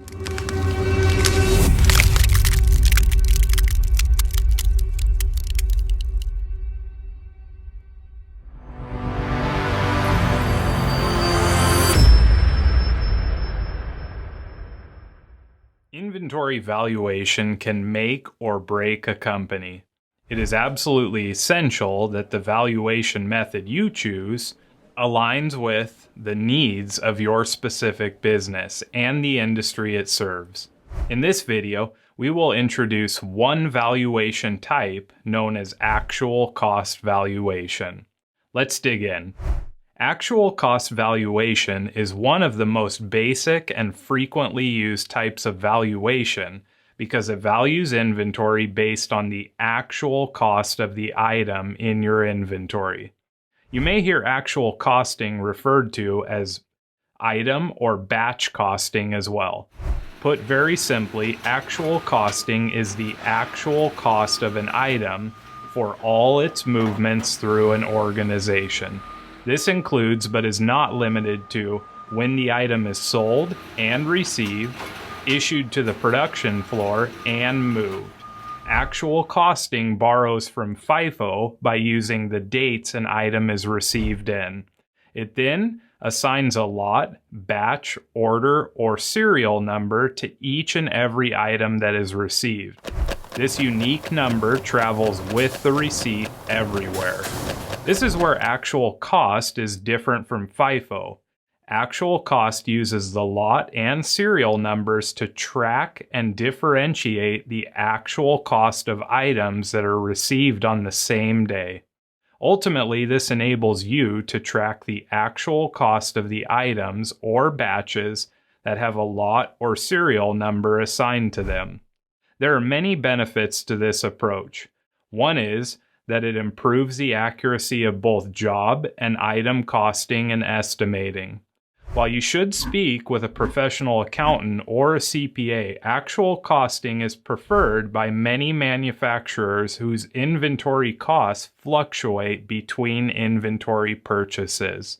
Some examples might be job shops, make-to-order shops, or engineer-to-order manufacturers that often experience drastic changes in their raw material pricing.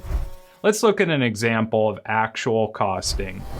K&K is a large pharmaceutical distribution warehouse. K&K tracks inventory as it is received into and out of the warehouse. Each week, K&K receives about 10 orders of a popular virus-fighting capsule. In the first week, the cost of the bottle is $100. These bottles are given a lot number of 1. In week 2, the vendor's pricing changes and the order cost inflates to $125 per bottle. This lot is received in and given a lot number of 2. In the third week, inflation goes down and the bottles again cost $100 per bottle. This order is received in and given a lot number of 3. K&K receives these in and places each of the orders into bins. They use a FIFO method so that the oldest order is used first. Now, let's say that the orders are sold for $500 a bottle without any regard for the cost of each lot. As you can see, the profit in week 1 and 3 will be higher than week 2. Since they use the oldest materials first and the first order is used, then the second, and finally the third, this would be difficult to track actual costs without a lot number. However, K&K wisely assigned lot numbers to the bottles, and so they are better able to control the inventory and track costs as well as profits per bottle. And that's it. Actual costing, or the ability to check the actual cost of an item for all of its movements. Now, before you go, I'd like to ask you a question. If you buy 2 lots of materials, the first at $500 and the second at $600 each, and each of them get labeled with different lot numbers, what is the actual cost of each of the lots of materials? Share your thoughts in the community, comments, or upcoming assignments. And remember to come back often and study frequently. We'll see you in the next lecture.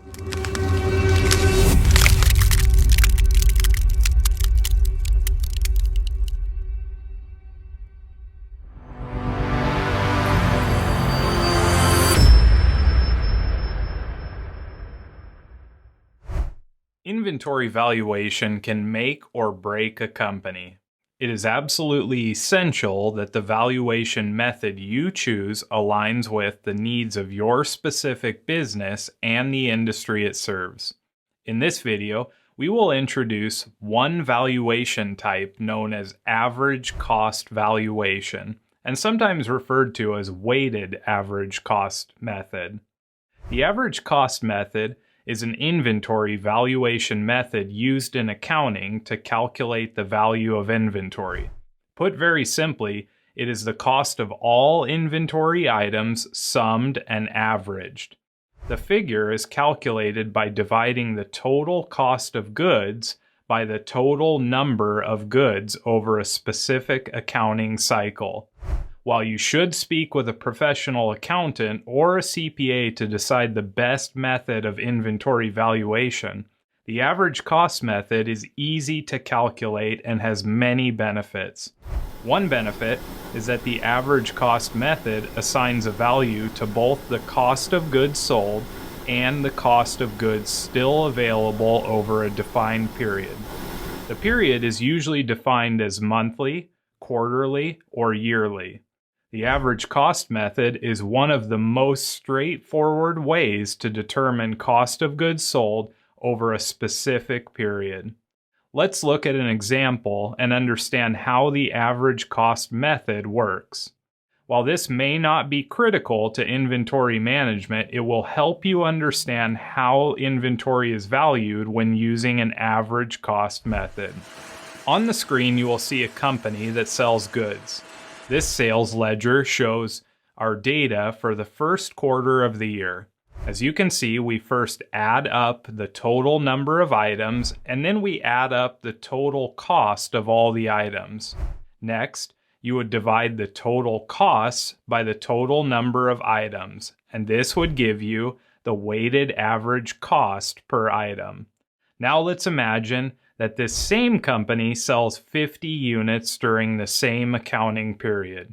You would then calculate the cost of goods sold by multiplying the number of units sold by the average cost. Likewise, you could calculate the cost of goods still available by multiplying the number of items remaining by the average cost per item. The main benefit of the average cost method is its simplicity, especially for companies that deal with large volumes of very similar items. On the downside, results can vary greatly from actual costs if your inventory costs are not stable.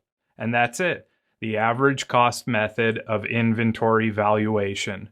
Remember, you should always consult an attorney, professional accountant, or a reputable CPA before selecting your valuation method. We'll see you in the next lecture.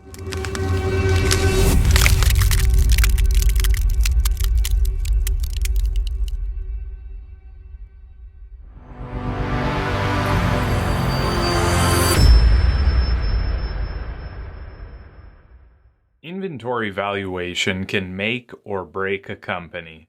It is absolutely essential that the valuation method you choose aligns with the needs of your specific business and the industry it serves.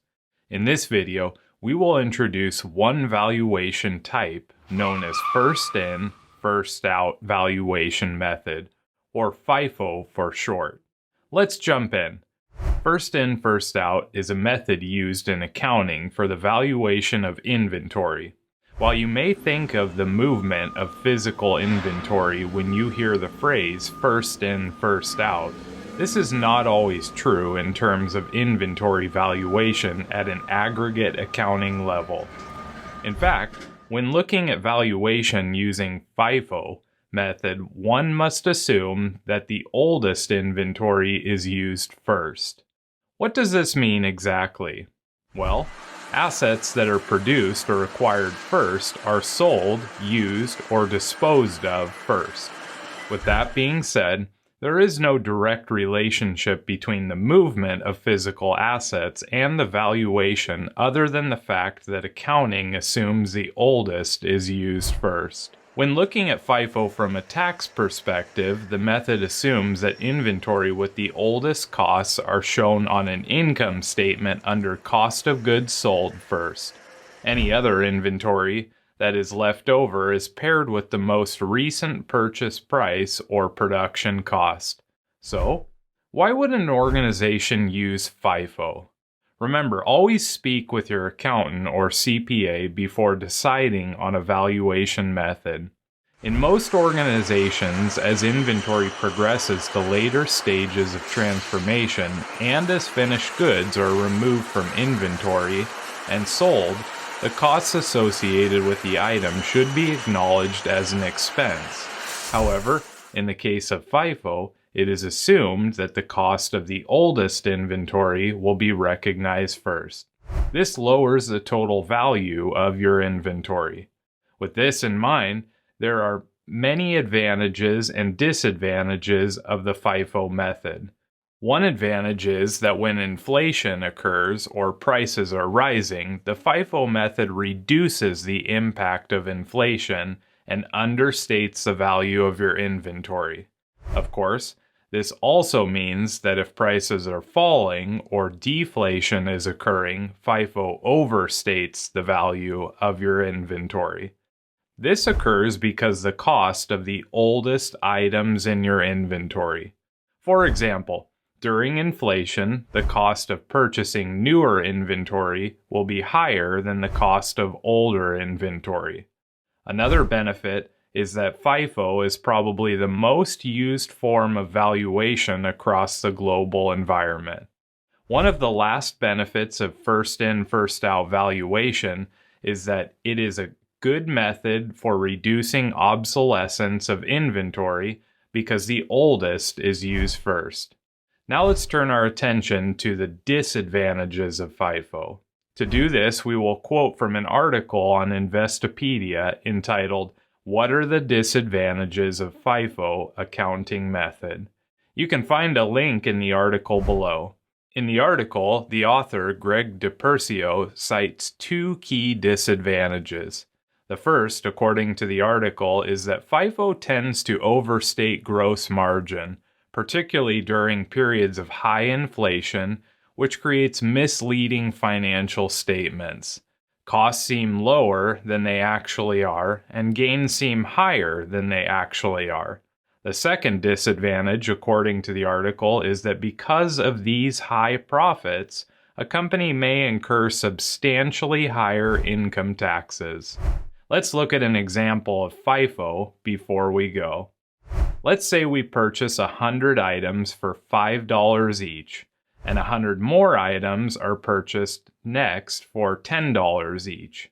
We now have 200 items with a total value of $1,500 in inventory. Now let's say we sell 20 items for $20 each. FIFO would assign the cost of the first 20 items resold at $5. Because we are using FIFO, the cost of the first 20 items is $5 each. This means our cost of goods sold is $100, and we have a remaining value of $1,400 in inventory. After 100 items are sold, the new cost of the item would become $10 regardless of any additional inventory purchases that are made. And that's it, FIFO. Now, let's make our minds think for a second with a little challenge. If we purchase 20 items at $5 each in month 1, then in month 2 we purchase 20 items at $7 each, and finally in month 3 we purchase 20 more items at $10 each, and we sell 15 items, what would the cost be under the FIFO method and why? We look forward to hearing your answers, and we'll see you in the next lecture.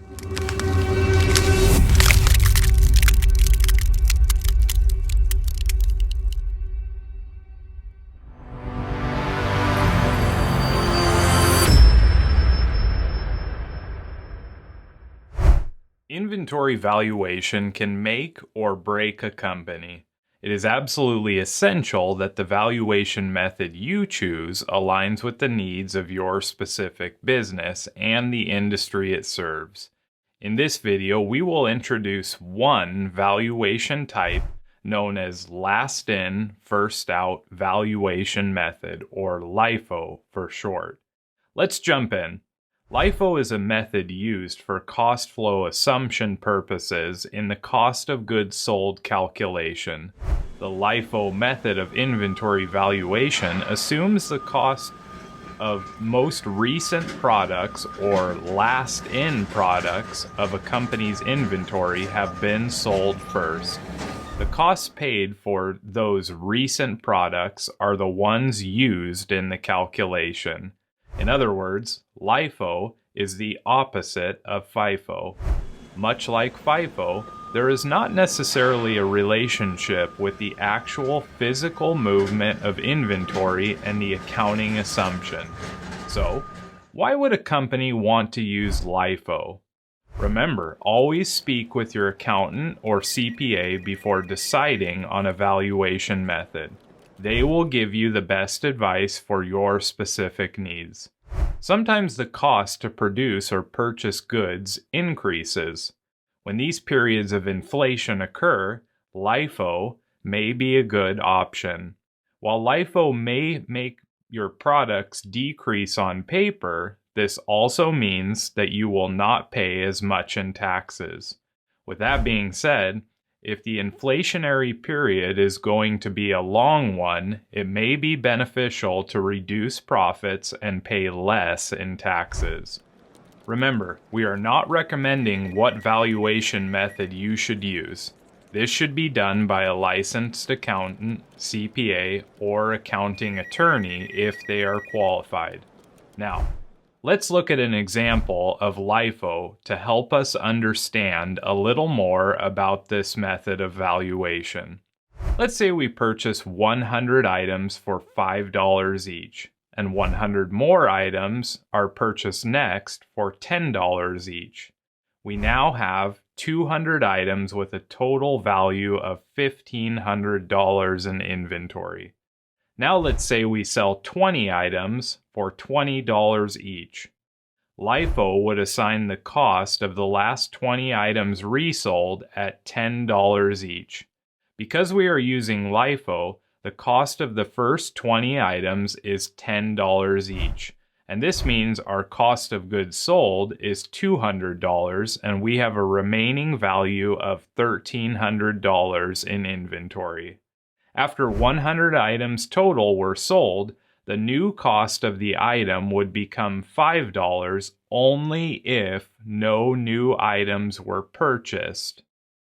One thing to note about LIFO is that it is only permitted in the United States under rules that are set by GAAP, or Generally Accepted Accounting Principles. And that's it, LIFO. Now let's make our minds think for a second with a little challenge. If we purchase 20 items at $15 each in month 1, then in month 2 we purchase 20 more items at $20 each, and finally in month 3 we purchase 20 more items at $25 each, and we sell 15 items, what would the cost be under the LIFO method and why? We look forward to hearing your answers, and we'll see you in the next lecture.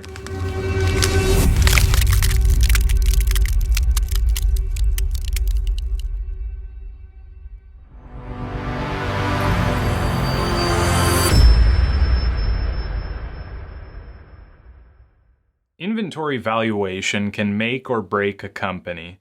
It is absolutely essential that the valuation method you choose aligns with the needs of your specific business and the industry it serves. In this video, we will introduce one valuation type known as the specific identification method. Let's now answer the question, what is the specific identification method? The specific identification inventory valuation method is used to track each and every item in your inventory individually. This includes the time it enters the inventory until the time it leaves it. Let's not get confused here. Specific identification is different from LIFO and FIFO. LIFO and FIFO groups pieces of inventory together based on when they were purchased and how much they cost, while specific identification identifies and tracks every piece of inventory individually. The specific inventory method tags or marks each item with its purchase cost and any additional costs that are incurred in the transformation process until it is sold. So, what are some different reasons that a company might choose to use this method of valuation? Before we do that, we need to remind you to always speak with a CPA, professional accountant, or an accounting attorney. While we can share information on this method of valuation, they can give you the specifics that will fit your needs. Okay, the first reason a company may choose to use specific identification is because of the cost of the item. For example, you would not want to identify and track every move of low profit inventory. However, you may want to consider this method for larger and more expensive items. While many types of valuation are not directly linked to the physical movement or location of the inventory, specific identification is to a certain extent. For example, items that have different features may need to be identified in a specific way so that costs can be tracked and they can be pulled from inventory easily. The final reason we will share comes from Investopedia, and you can find the link in the description below. Quoting from the article, occasionally, It is used to identify specific securities. This method of identification allows investors to reduce or offset capital gains by picking a specific lot of securities to be used as the basis for a sale. One last thing to note about the specific identification is that this form of inventory valuation takes much more work to keep information organized and trackable. Now, let's look at an example before we go. Let's say you own a manufacturing plant. At your plant, you do assembly as well. Many of the parts look identical but require different methods of processing, which changes the cost. As such, each of your parts is tracked individually from the time they enter the lot until they are sold. In this scenario, the benefits are clear. The owner of the plant gets far more information about the unique parts and the different accessories and features that are most popular with his customers. As you can see, specific identification can be valuable in certain situations. Keep in mind, this is only an introduction to this method of valuation to better help you understand how it applies in inventory management. With that being said, we won't dig into specifics of this specific identification method just yet.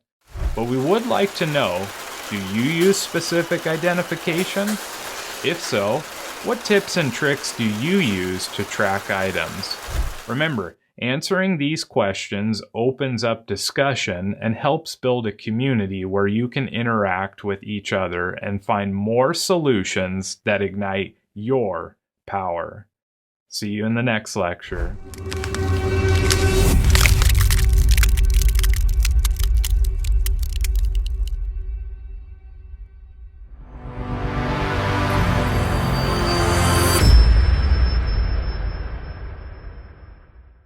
Let's begin by answering the question, what is standard costs or costing?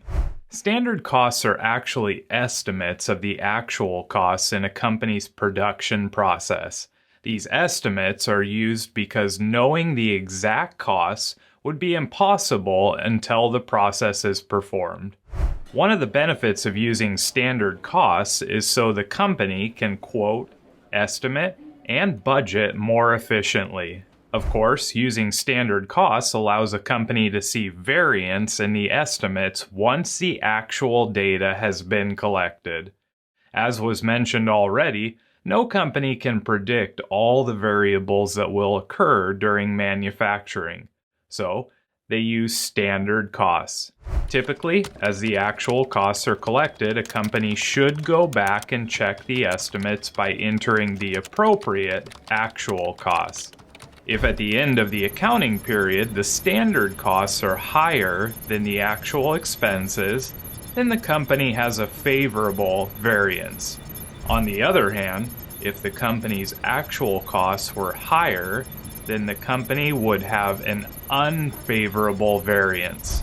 If the company's variance was unfavorable, the company must then analyze the data and find where in the manufacturing process the actual cost difference lies. Some areas they may analyze are labor, cost variances, material cost variances, and overhead cost variances. By doing this, it will reduce the variance in your estimates and help keep them more accurate. You may also hear standard costs referred to as preset costs, preset pricing, expected costs, predetermined costs, or preset costing. Now, you may be wondering, what are the advantages and disadvantages of standard costing? As a reminder, you should speak with a CPA, professional accountant, or accounting attorney before deciding on different methods of valuation. With that being said, there are many advantages of standard costing, the first being that it allows an organization to budget much better than without it. Next, standard costing plays a vital role in quoting items and assigning a value to the inventory that you have. Another benefit is that It makes it much easier and faster for an organization to produce financial records, and finally, it gives businesses a way to benchmark one another. With that in mind, every advantage has a disadvantage too. Some of the disadvantages of standard costing are: standard costing needs to be updated regularly. Without this, the estimates themselves will not assume any changes, and this can result in very unfavorable results. This leads us to another disadvantage, which is that standard costing really does not look enough on the favorable variances, but tends to be quite critical of unfavorable ones. Last but not least, standard costs require a lot of work to hone in and get your estimates accurate. With that being said, once they are accurate, they can be a powerful tool for a company. By now you may be wondering, how are standard costs calculated? Standard costs are calculated with 3 different pieces of data: direct labor, direct materials, and manufacturing or variable overhead. When these 3 elements are added together, you get a standard cost. One thing to note is that many people refer to manufacturing overhead or variable overhead as simply overhead. And that's it, standard costing. Now remember, this is only an introduction to standard costing, and we will revisit this topic later on. Well, thanks for watching, and we'll see you in the next video.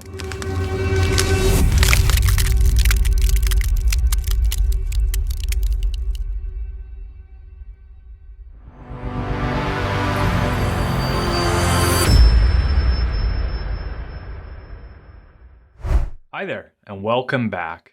In this video, we will create a template so that you can easily calculate standard costs. If you haven't seen our other video on standard costing, be sure to check the description for a link to that video. Now, before we get started, we will be using Google Sheets to find and build our template and a sum formula.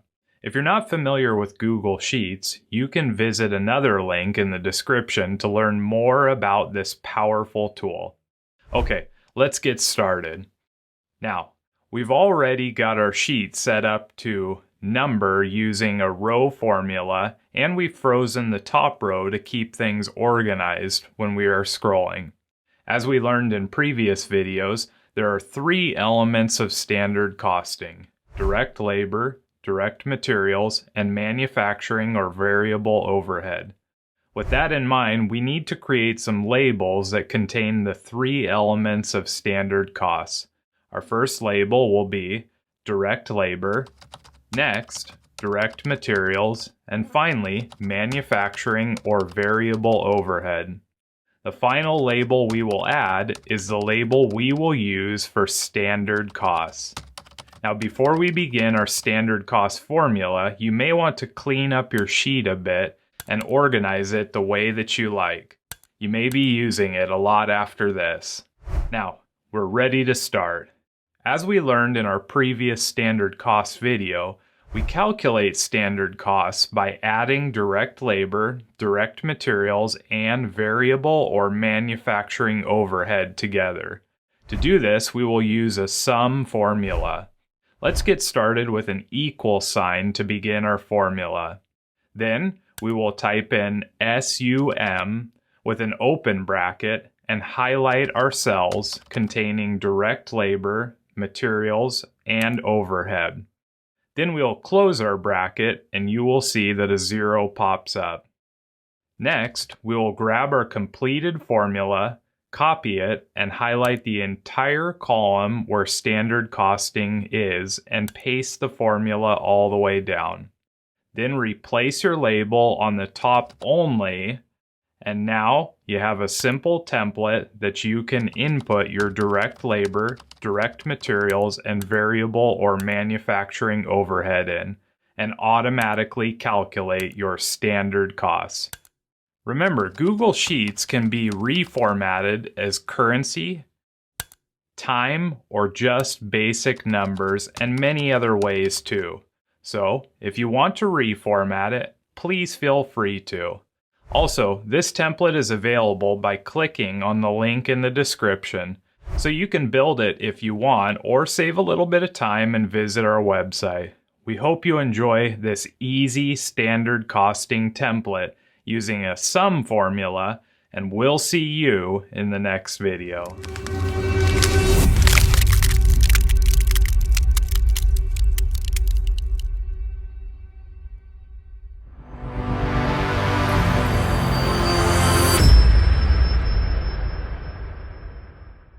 Though not a valuation method, transfer pricing is a technique that organizations use to assist in aggregate inventory management, especially when looking at and adjusting margins.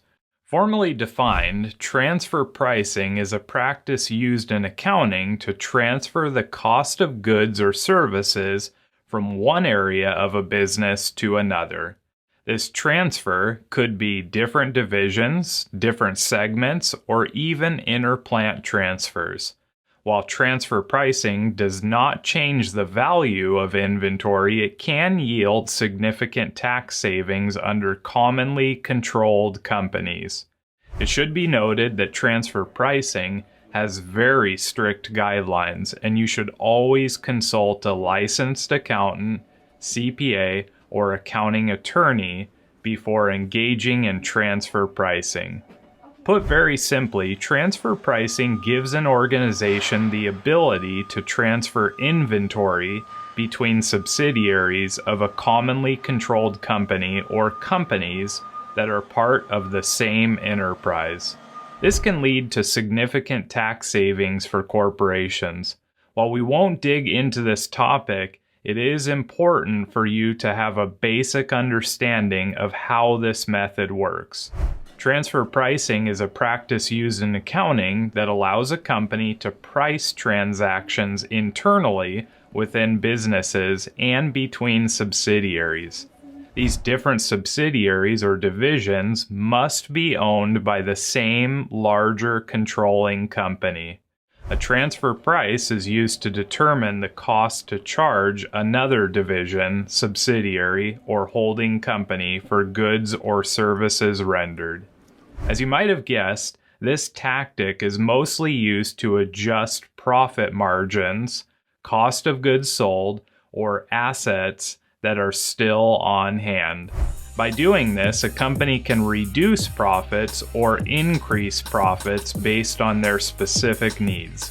Typically, transfer prices are reflective of the going market for that good or service. Transfer pricing can also be used with intellectual property, and that's it. Transfer pricing. Thanks for watching this quick introduction to transfer pricing, and we'll see you in the next video.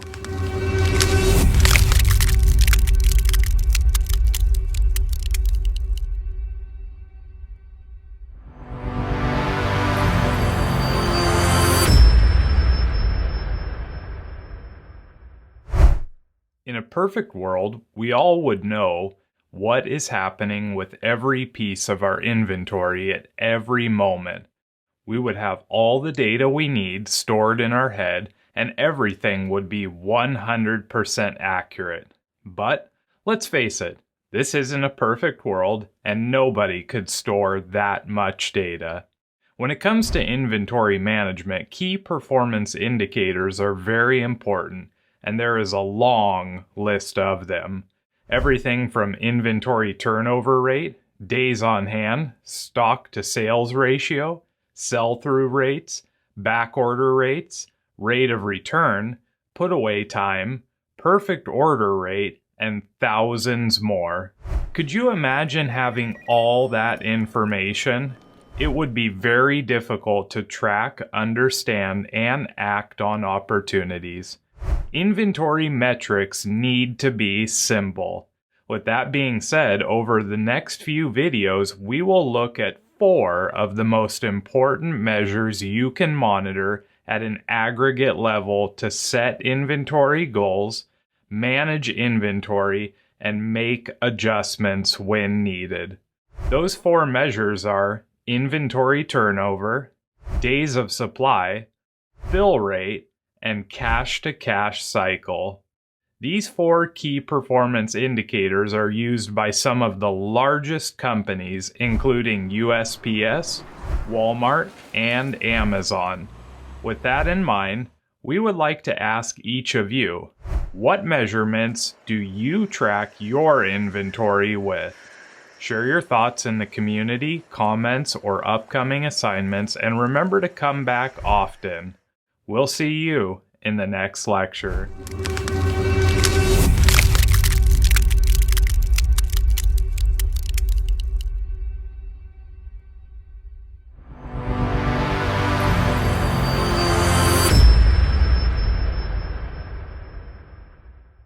Managing inventory would be impossible without a means to track how much inventory is on hand and if it is an appropriate amount of inventory.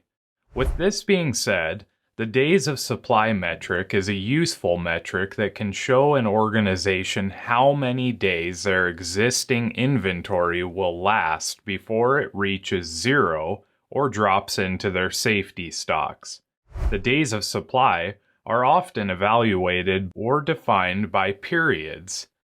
For example, 30 days, 60 days, 90 days, or even periodically. You will need to decide what period of evaluation will work best for you. From a planning perspective, this can be beneficial on many different levels. First, it helps a planner gauge when they will run out of inventory as well as plan for replenishment of those items if necessary. From a procurement perspective, the days of supply metric can help determine how many items to order, when to order, and how frequently the purchaser should order. One of the many benefits of the days of supply metric outside of knowing when you will run out of inventory is that it decreases ordering costs because planner and procurement officers are better able to gauge what they need to order. This will also have a positive effect on receiving materials and help you avoid lost sales. Now that we know what days of supply is, let's look at this metric and how it is calculated. Days of supply is calculated by dividing your inventory on hand by the average daily usage. For example, if your organization has 1,000 units on hand and you are using, on average, 14 per day, you would have 71 days of supply left in inventory. And that's it, days of supply. Now, in keeping with our traditions, let's make our minds think a little. Let's say we have 1,740 units of inventory on hand, and our company uses about 24 units a day. What would our days of supply be? We look forward to seeing your answers in the comments section or the upcoming assignment section. And we look forward to seeing you back here on Lean Strategies International LLC, where you can find solutions that ignite your power today.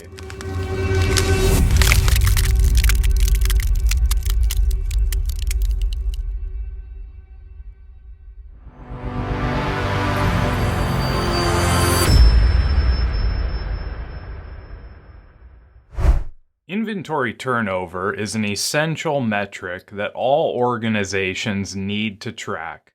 Inventory turnover can reveal everything from how your pricing is, how long a product is sitting, and even how long your money is tied up. With that said, let's focus on what inventory turnover actually is. Formally defined, inventory turnover is the number of times your inventory cycles or turns over in a year, or a defined period of time. Inventory turnover can help an organization understand how efficiently their inventory is supporting sales.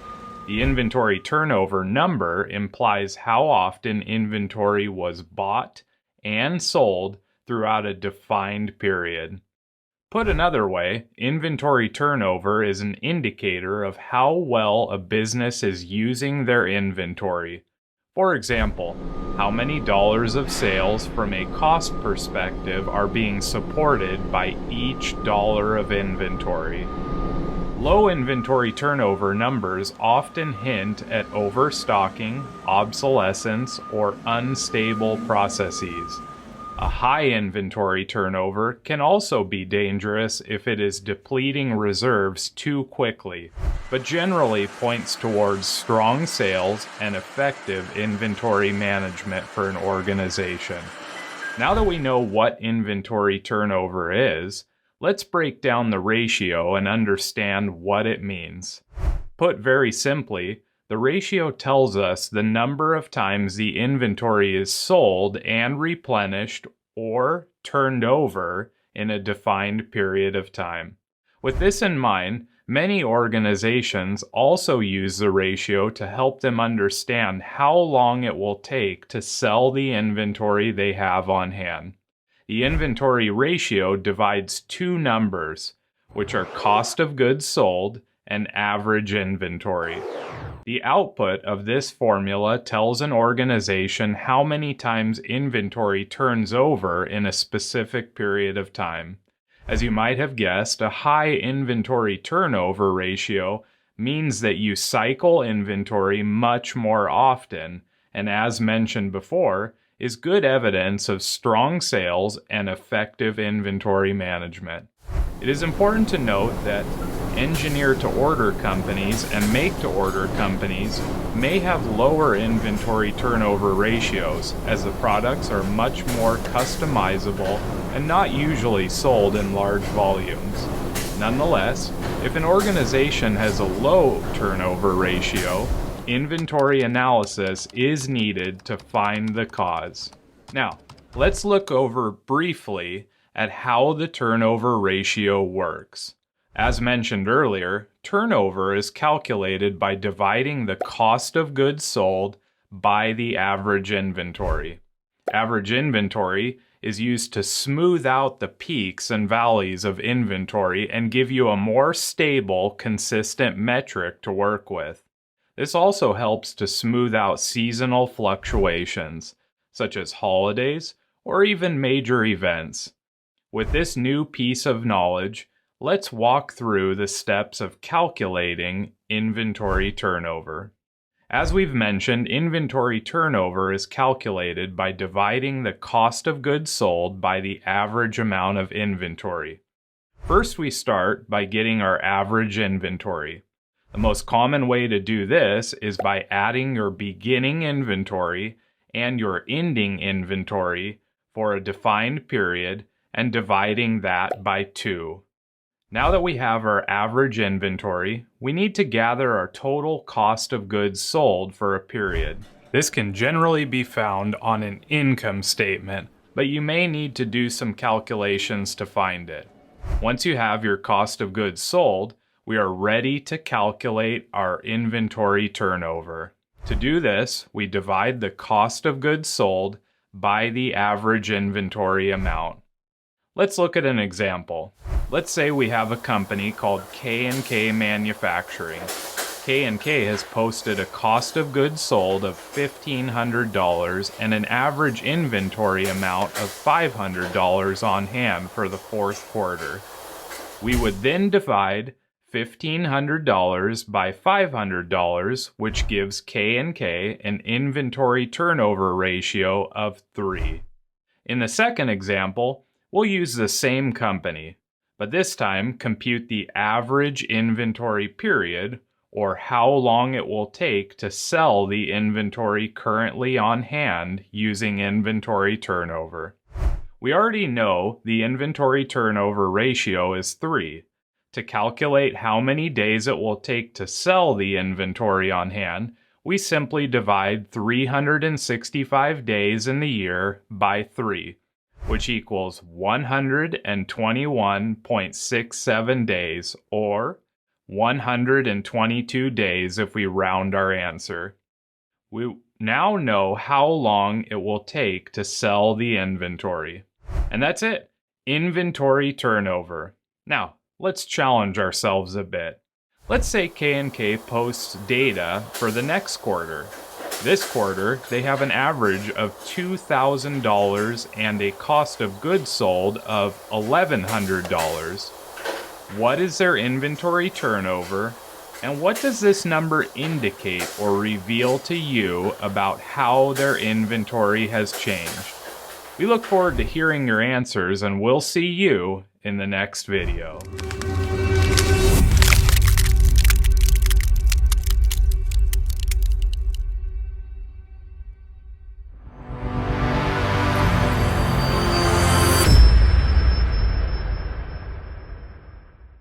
Have you ever wondered, how many customer orders can I fill without running out of inventory?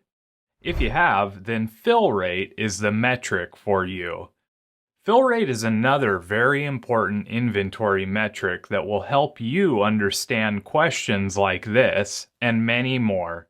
So, what is the fill rate? Well, formally defined, a fill rate is the percentage of customer orders that a company can ship or fill immediately from the inventory you have on hand without placing back orders, running out of stock, or missing sales. Okay, such a valuable measurement must be quite complex to calculate, right? Actually, another powerful aspect of the fill rate is its simplicity to calculate. The fill rate can be generated at any time to help an organization understand what they can fill. The formula is simple as well. Fill rate is calculated by dividing the number of products you provided or filled by the total number of products ordered. So, what does the output of this formula actually tell us? Well, to start, the fill rate is interpreted as a percentage or orders filled from the total number of orders. For example, if we fulfilled 10 orders out of 20, that would mean our fill rate is 50%, which is not very good at all. The low fill rate may indicate that you don't have enough stock on hand or that your inventory is not being replenished fast enough. It may also be an indicator of many other inventory issues, like poor organization in the warehouse. Nonetheless, if your fill rate is 80% or less, you need to look closer at your inventory and find out what is causing the low fill rate. Let's look at an example. Assuming we have only one order and one customer we are filling for, let's imagine that K&K Manufacturing has an order to fill 50 bottles of a powerful prescription medication. K&K is only able to ship 40 bottles of the medication. To get K&K's fill rate, we divide 40 bottles shipped by the complete order of 50 bottles. K&K's fill rate is 80%. Now let's turn our attention to why an organization would want to track their fill rate. Without some understanding of how well you are meeting customer demand, you are only guessing. And, as we all know, how well you meet customer demand is critical in inventory management and the overall customer experience. Fill rate can give you insight into how well you are doing and help you find opportunities if changes are needed.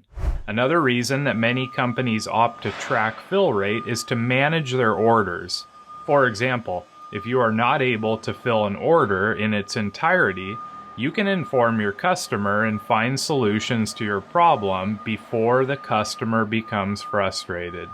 One way you may do this is by offering alternatives to a product if you cannot fill the entire order, or by shipping partials. Fill rate can also help you manage and improve your inventory fulfillment processes. For example, if your fill rate has a dropping trend or is always low, you may consider searching for alternative suppliers or revisiting how your reorder strategy is working. If the item is an in-house item, you may consider looking at the value stream and removing waste or issues. This will help you ensure you're maintaining optimal inventory levels. And that's it, fill rate. Now, before we go, let's see if you can answer this question in the comments section or the upcoming assignments section. Let's say that K&K receives an order for 120 bottles of prescription medication, and they are only able to fill 94 bottles of the order. What is their fill rate, and what actions might you take if this was your fill rate? Well, thanks for watching, friends. We look forward to seeing you back here again on Lean Strategies International, where you can find solutions that ignite your power today.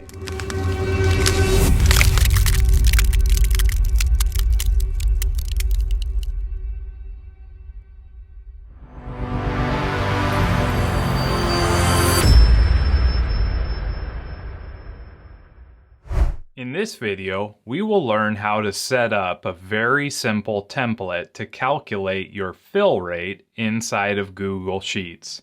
Before we get started, we will be using Google Sheets to build your template and a formula that will make calculating the fill rate easy. If you're not familiar with Google Sheets, you can visit another link in the description to learn more about this powerful tool. Also, there is one more assumption we will have, and that is that all items are on one order and with one customer.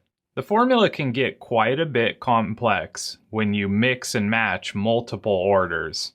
Okay, let's get started. Now, we've already set up our sheet to number using a row formula, and we've frozen the top row to keep things organized when we are scrolling. As we learned in previous videos, there are two elements of fill rate: fulfilled items on the order and total number of items on the order. With that in mind, we need to create some labels that contain the two elements of fill rate. Our first label will be fulfilled items. Next, we need a label that says total number of items on the order, and finally, a label that says fill rate. Now, before we begin our fill rate formula, you may want to clean up your sheet a little bit and organize it the way that you like. You may be using it a lot. Now, we're ready to get started. As we learned in our previous videos, fill rate is calculated by dividing fulfilled items on the order by total number of items on the order. To do this, we will use the if-error formula. Let's begin. First, we will enter our equal sign to start our formula. Then we will type if error with an open bracket. Now we will select cell B2 with a divide sign or /, and then select cell C2. Next, we want to enter a comma. This will move us to our first argument. In our case, if B2 divided by C2 is an error or cannot be calculated, we would like our cell to show up blank. To do this, we will enter 2 apostrophes in our argument, and then close our formula. Now, if we enter only one number, or by chance there is an error, the cell will remain blank. Next, we will grab our completed formula, copy it, and highlight the entire column where fill rate is and paste the formula all the way down. Then replace your label in the top cell only. Finally, we want to format our fill rate so that it returns a percentage without having to multiply the answer by 100. To do this, we will select our entire fill rate column and click here. Then we will select %. Now, when the fill rate is calculated, our sheet will return a %. For example, 70% fill rate or 100% fill rate. Okay, let's try it out. Let's say we filled 14 items in a 20-item order. Our sheet now automatically calculates our 70% fill rate. And that's it. A simple fill rate template that you can use daily if need be. Also, this template is available by clicking on the link in the description, so you can build it if you want or save a little time and visit our website. We hope you enjoyed this easy fill rate template using our if-error formula, and we'll see you in the next video.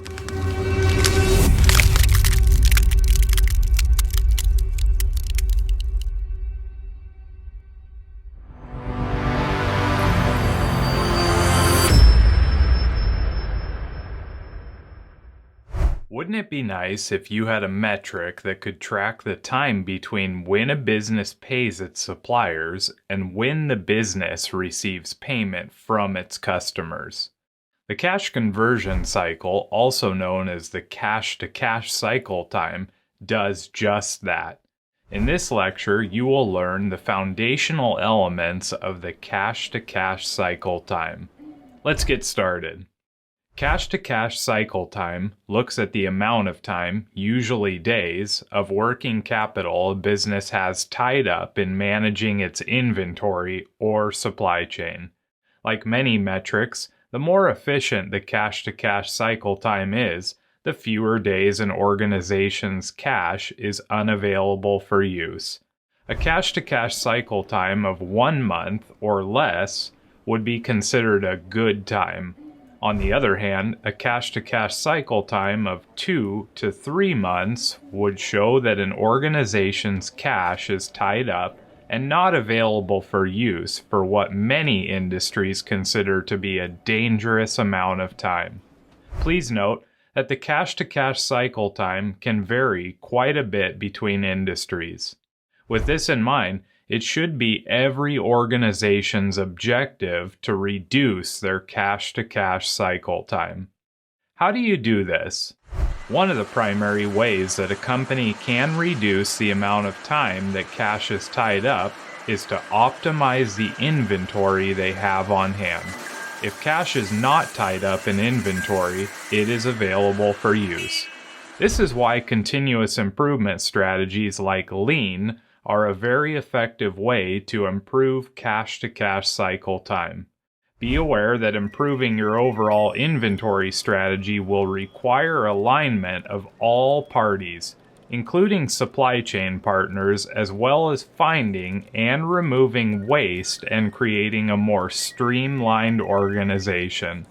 Improving order-to-cash processes will also reduce your cash-to-cash cycle time.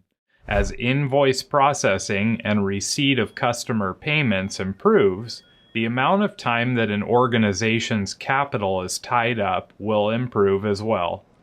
3 possible areas a company can look to improve their cash-to-cash cycle time are: first, invoicing processes can be mapped out and waste can be eliminated to create a more streamlined process flow. Second, many organizations can also reduce or eliminate wasteful activities that do not transform information or materials in any way. And finally, organizations may also analyze antiquated systems and processes and choose to revise inefficient processes that increase the likelihood of billing errors and causing information or material defects. You may be wondering, how do you calculate this cash conversion cycle? The cash conversion cycle is calculated by adding days inventory outstanding and days sales outstanding, and then subtracting days payable outstanding. Let's look at an example. It takes K&K Manufacturing an average of 60 days to sell its inventory. Once they have sold their product, it then takes them about 30 days to collect payment from customers. In general, K&K pays its suppliers in 75 days. With this data, we can calculate our cash-to-cash cycle time. First, we add 60 days inventory outstanding and 30 days sales outstanding. Then we subtract 75 days payables outstanding, and we get a cash-to-cash cycle time of 15 days. Now, you may be wondering, how do I calculate days inventory outstanding, days sales outstanding, and days payable outstanding? Well, In the next few lectures, we will share with you about these three elements of the cash-to-cash cycle time. Now, before we go, let's challenge our minds by answering the following question. Let's say K&K Manufacturing takes an average of 32 days to sell its inventory. Once they have sold their product, it then takes them about 90 days to collect payment from customers, and in general, K&K pays its suppliers in about 60 days. What is K&K's cash-to-cash cycle time, and what observations can you make from this metric? Thanks again for watching, everyone, and we look forward to seeing you right back here on Lean Strategies International LLC, where you can find solutions that ignite your power.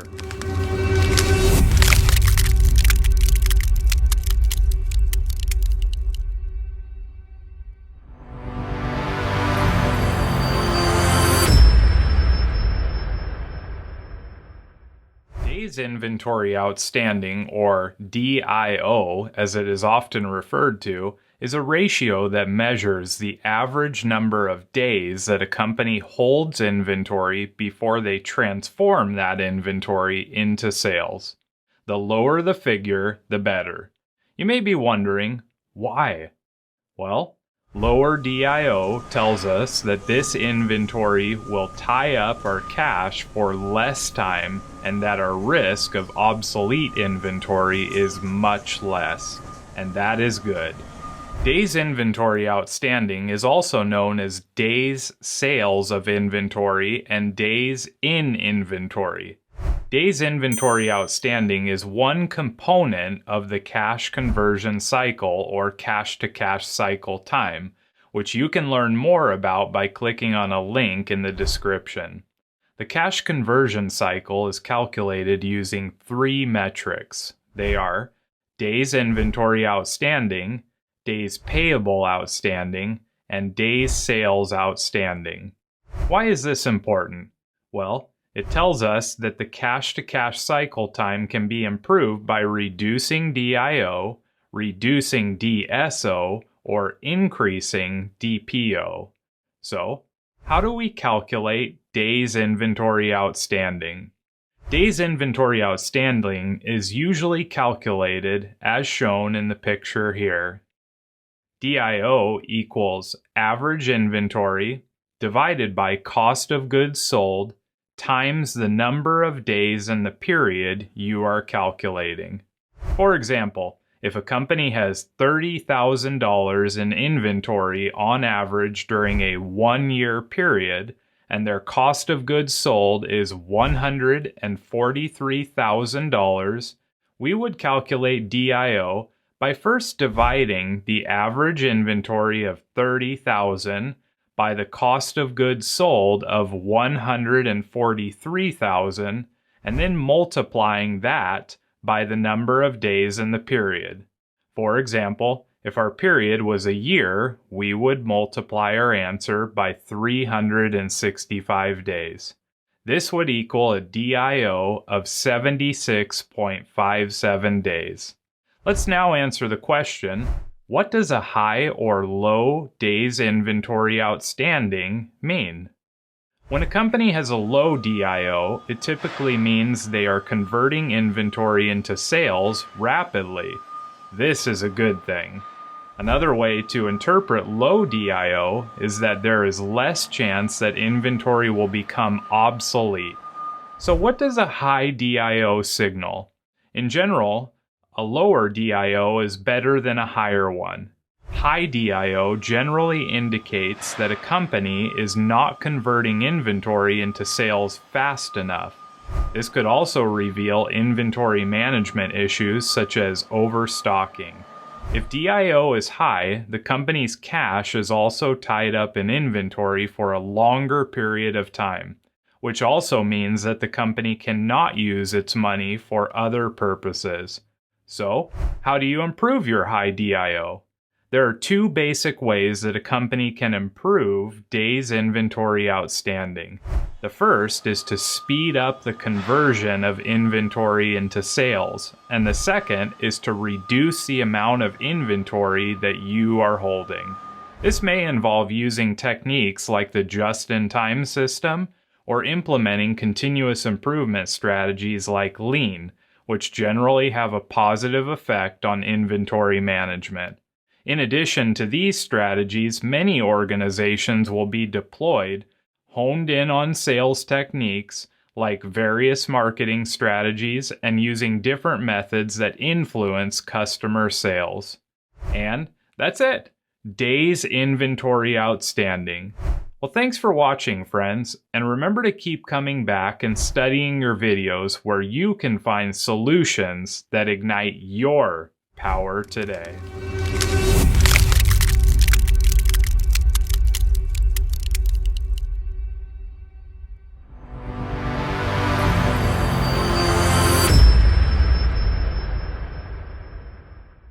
Days payable outstanding is a financial ratio used in accounting and finance departments that measures how many days, usually on average, it takes a company to provide payment to its suppliers.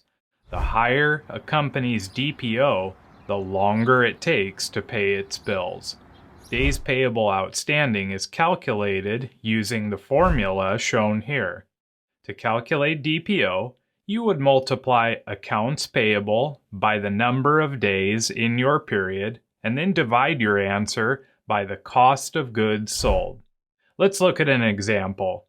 Let's say K&K Manufacturing has an average accounts payable of $200,000 over a 365-day period, and their cost of sales is $750,000. To calculate the DPO, we would first multiply $200,000 by the number of days in our period, which is 365. We would then divide our answer by our cost of sales, which was $750,000, and that would give us a DPO of 97.33 days. It should be noted that days payable outstanding is the opposite of days sales outstanding and is also a component of the cash-to-cash cycle time. Why is this important? It tells us that companies can optimize or reduce their cash-to-cash cycle time by increasing DPO or by reducing DSO or DIO. So, what does it mean when a company's DPO is high or low?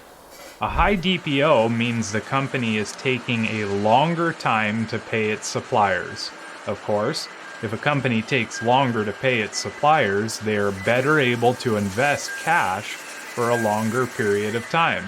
However, this may not be beneficial for a buyer-supplier relationship. For example, a company with a high DPO may be missing out on early payment discounts offered by their suppliers. It's important to remember that DPO can vary quite a bit between industries and practices. As such, there is no standard number that represents a good or bad DPO. Sometimes, when a company's DPO is low, it could be an indication that the company is not getting the best credit terms from suppliers or is not taking full advantage of the credit terms that may be available to them.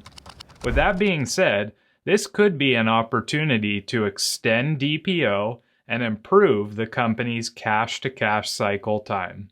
A low DPO, on the other hand, is not necessarily bad, as it may indicate that the company is paying suppliers early and taking advantage of early payment discounts. And that's it. Days payable outstanding.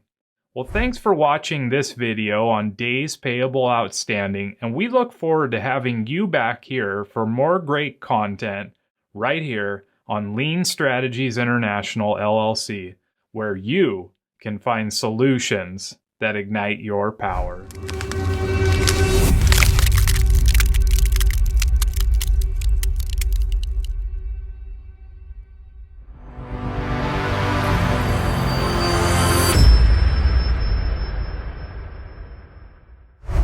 Days Sales Outstanding, or DSO as it is often called, is a ratio that measures the average number of days a company takes to collect its accounts receivable.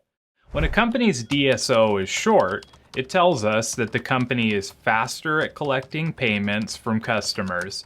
This also means you are able to use the cash from sales sooner. When combined with days payable outstanding and days inventory outstanding, DSO is a component of the cash conversion cycle. So, how do we calculate DSO? DSO is calculated with the formula shown here. DSO equals accounts receivable multiplied by the number of days in the period divided by the total credit sales. For example, if a company has credit sales of $1.5 million over the course of a year and an accounts receivable balance of $150,000, we would calculate the DSO by first multiplying our accounts receivable of $150,000 by the number of days in our period, which in this case is 1 year or 365 days. Next, we divide this answer by the total sales due to be paid on a future date, which are known as credit sales.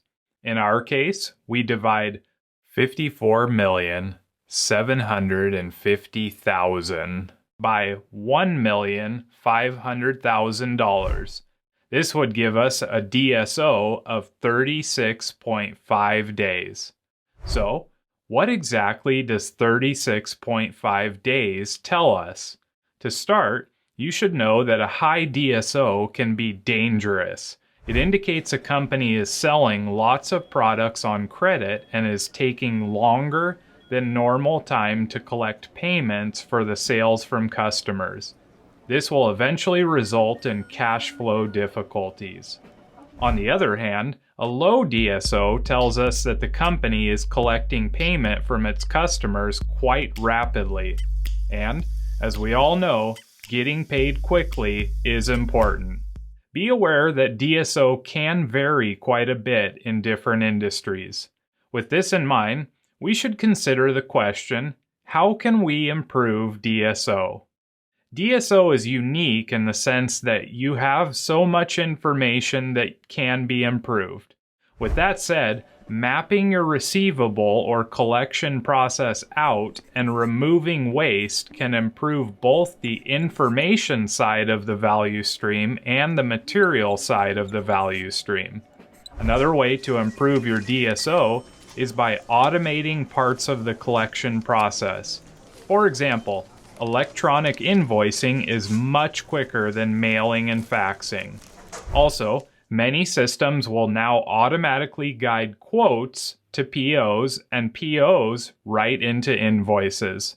This makes the information side of the process much more efficient. Another very common way that companies can improve DSO is by giving your customers incentives to pay early. For example, a 210 net 30 means that the buyer receives a 2% discount if they pay the invoice within 10 days instead of within 30 days. And that's it. Days Sales Outstanding. Well, thank you for watching this video on Days Sales Outstanding, and we look forward to having you back for more great content right here on Lean Strategies International LLC, where you can find solutions that ignite your power.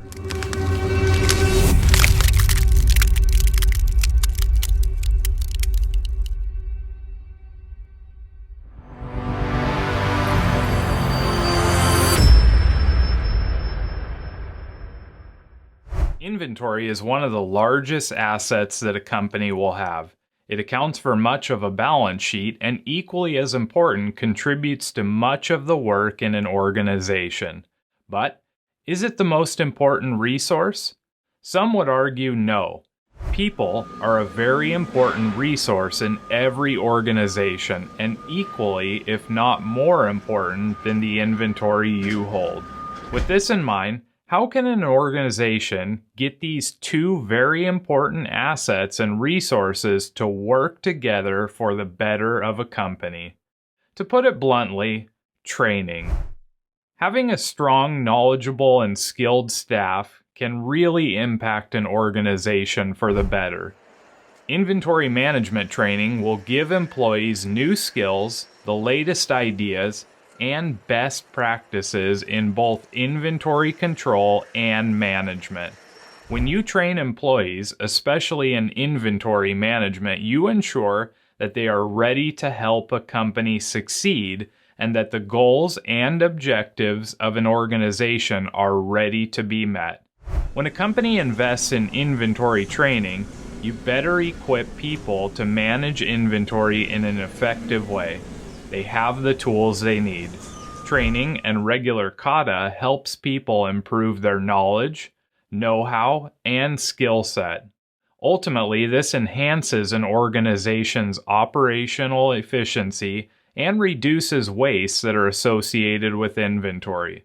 Another benefit of successful inventory training is that when you train one person, you are in a way influencing others. If training goes well for someone, they are more likely to share information with others, and that can act as a form of yokoten. So, what are the benefits of effective inventory control? Effective inventory control and management is at the center of both operational and supply chain excellence.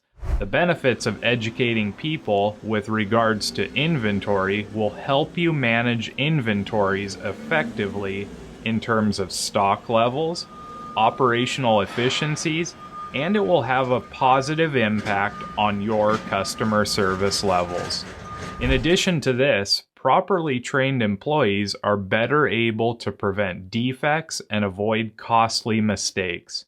Employees who have sufficient training understand the details of their job and require less supervision.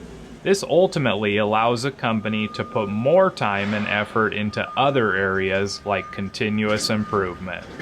Another very beneficial aspect of employee training is that it has been shown to improve an employee's satisfaction and boost their morale.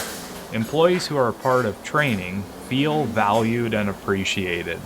For the business, this is a critical part of sustainability planning. Trained employees are more prepared to take on new responsibilities. Keep in mind that training is a very strategic activity that takes a great deal of effort and thought.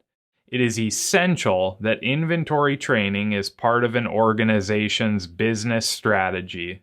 While we must acknowledge that no inventory system will be perfect, the result of effective training will be obvious. You will see waste eliminated, employees better able to handle issues, improved inventory turnover, reduced operational costs, and ultimately, greater profitability. Well, thanks for watching this video on inventory training.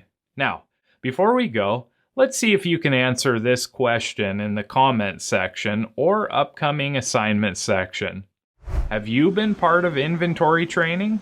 If so, what type of training did you take or receive? Thanks again for watching, and we'll see you back here on Lean Strategies International LLC, where you can find solutions that ignite your power.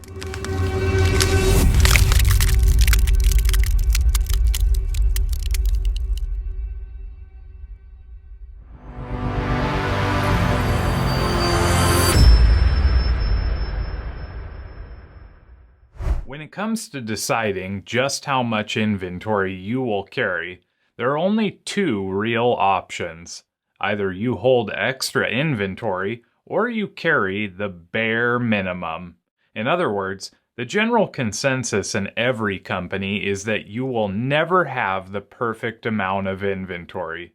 So, how do you decide how much inventory you have on hand and the trade-offs that will occur as you build inventory or draw it down? From an organizational perspective, companies need to ensure that they have a healthy return on their investments, flow and efficiency within operations, and customers that are happy. With this in mind, it is a very strategic decision that management must decide on when it comes to how much inventory you will hold. Let's look over a few considerations that you should keep in mind when you're trying to balance conflicting points of view. Keeping customers happy is a very important consideration. Companies should provide the right product or service at the right time and in the right amount to their customers. Service levels help organizations decide what types of standards you will set. But you must keep in mind that from a traditional perspective, having inventory on hand will increase customer satisfaction and revenue, but it will also tie up resources from a financial perspective. In keeping customers happy, you must also keep in mind that uncertainties are certain to come up. For example, machines may experience downtime, supply chains may run slow, and other bottlenecks may pop up.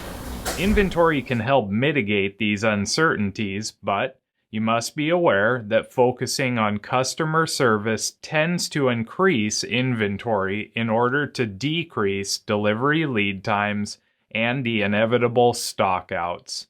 While this method of improving customer service may improve revenue, from a financial perspective, it will also increase manufacturing costs. Methods like the just-in-time system can oftentimes balance conflicting trade-offs. Having a healthy return on your investments is crucial. If you're not making money, you can't stay in business. With that in mind, it is very important that inventory turnover is high and the amount of inventory you hold is efficient and at the lowest possible amount. In other words, an organization must convert inventory into sales quickly and prevent cash from being tied up with excessive assets being held on hand. While this goal is a good one, it also gives birth to the possibility that customer service may suffer and flow and efficiency may slow down. Once again, any organization that wants to convert inventory into sales fast needs to hone in on the appropriate marketing and sales strategies.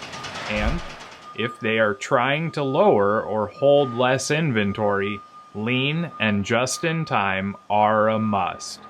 Finally, a company must have flow and efficiency within operations.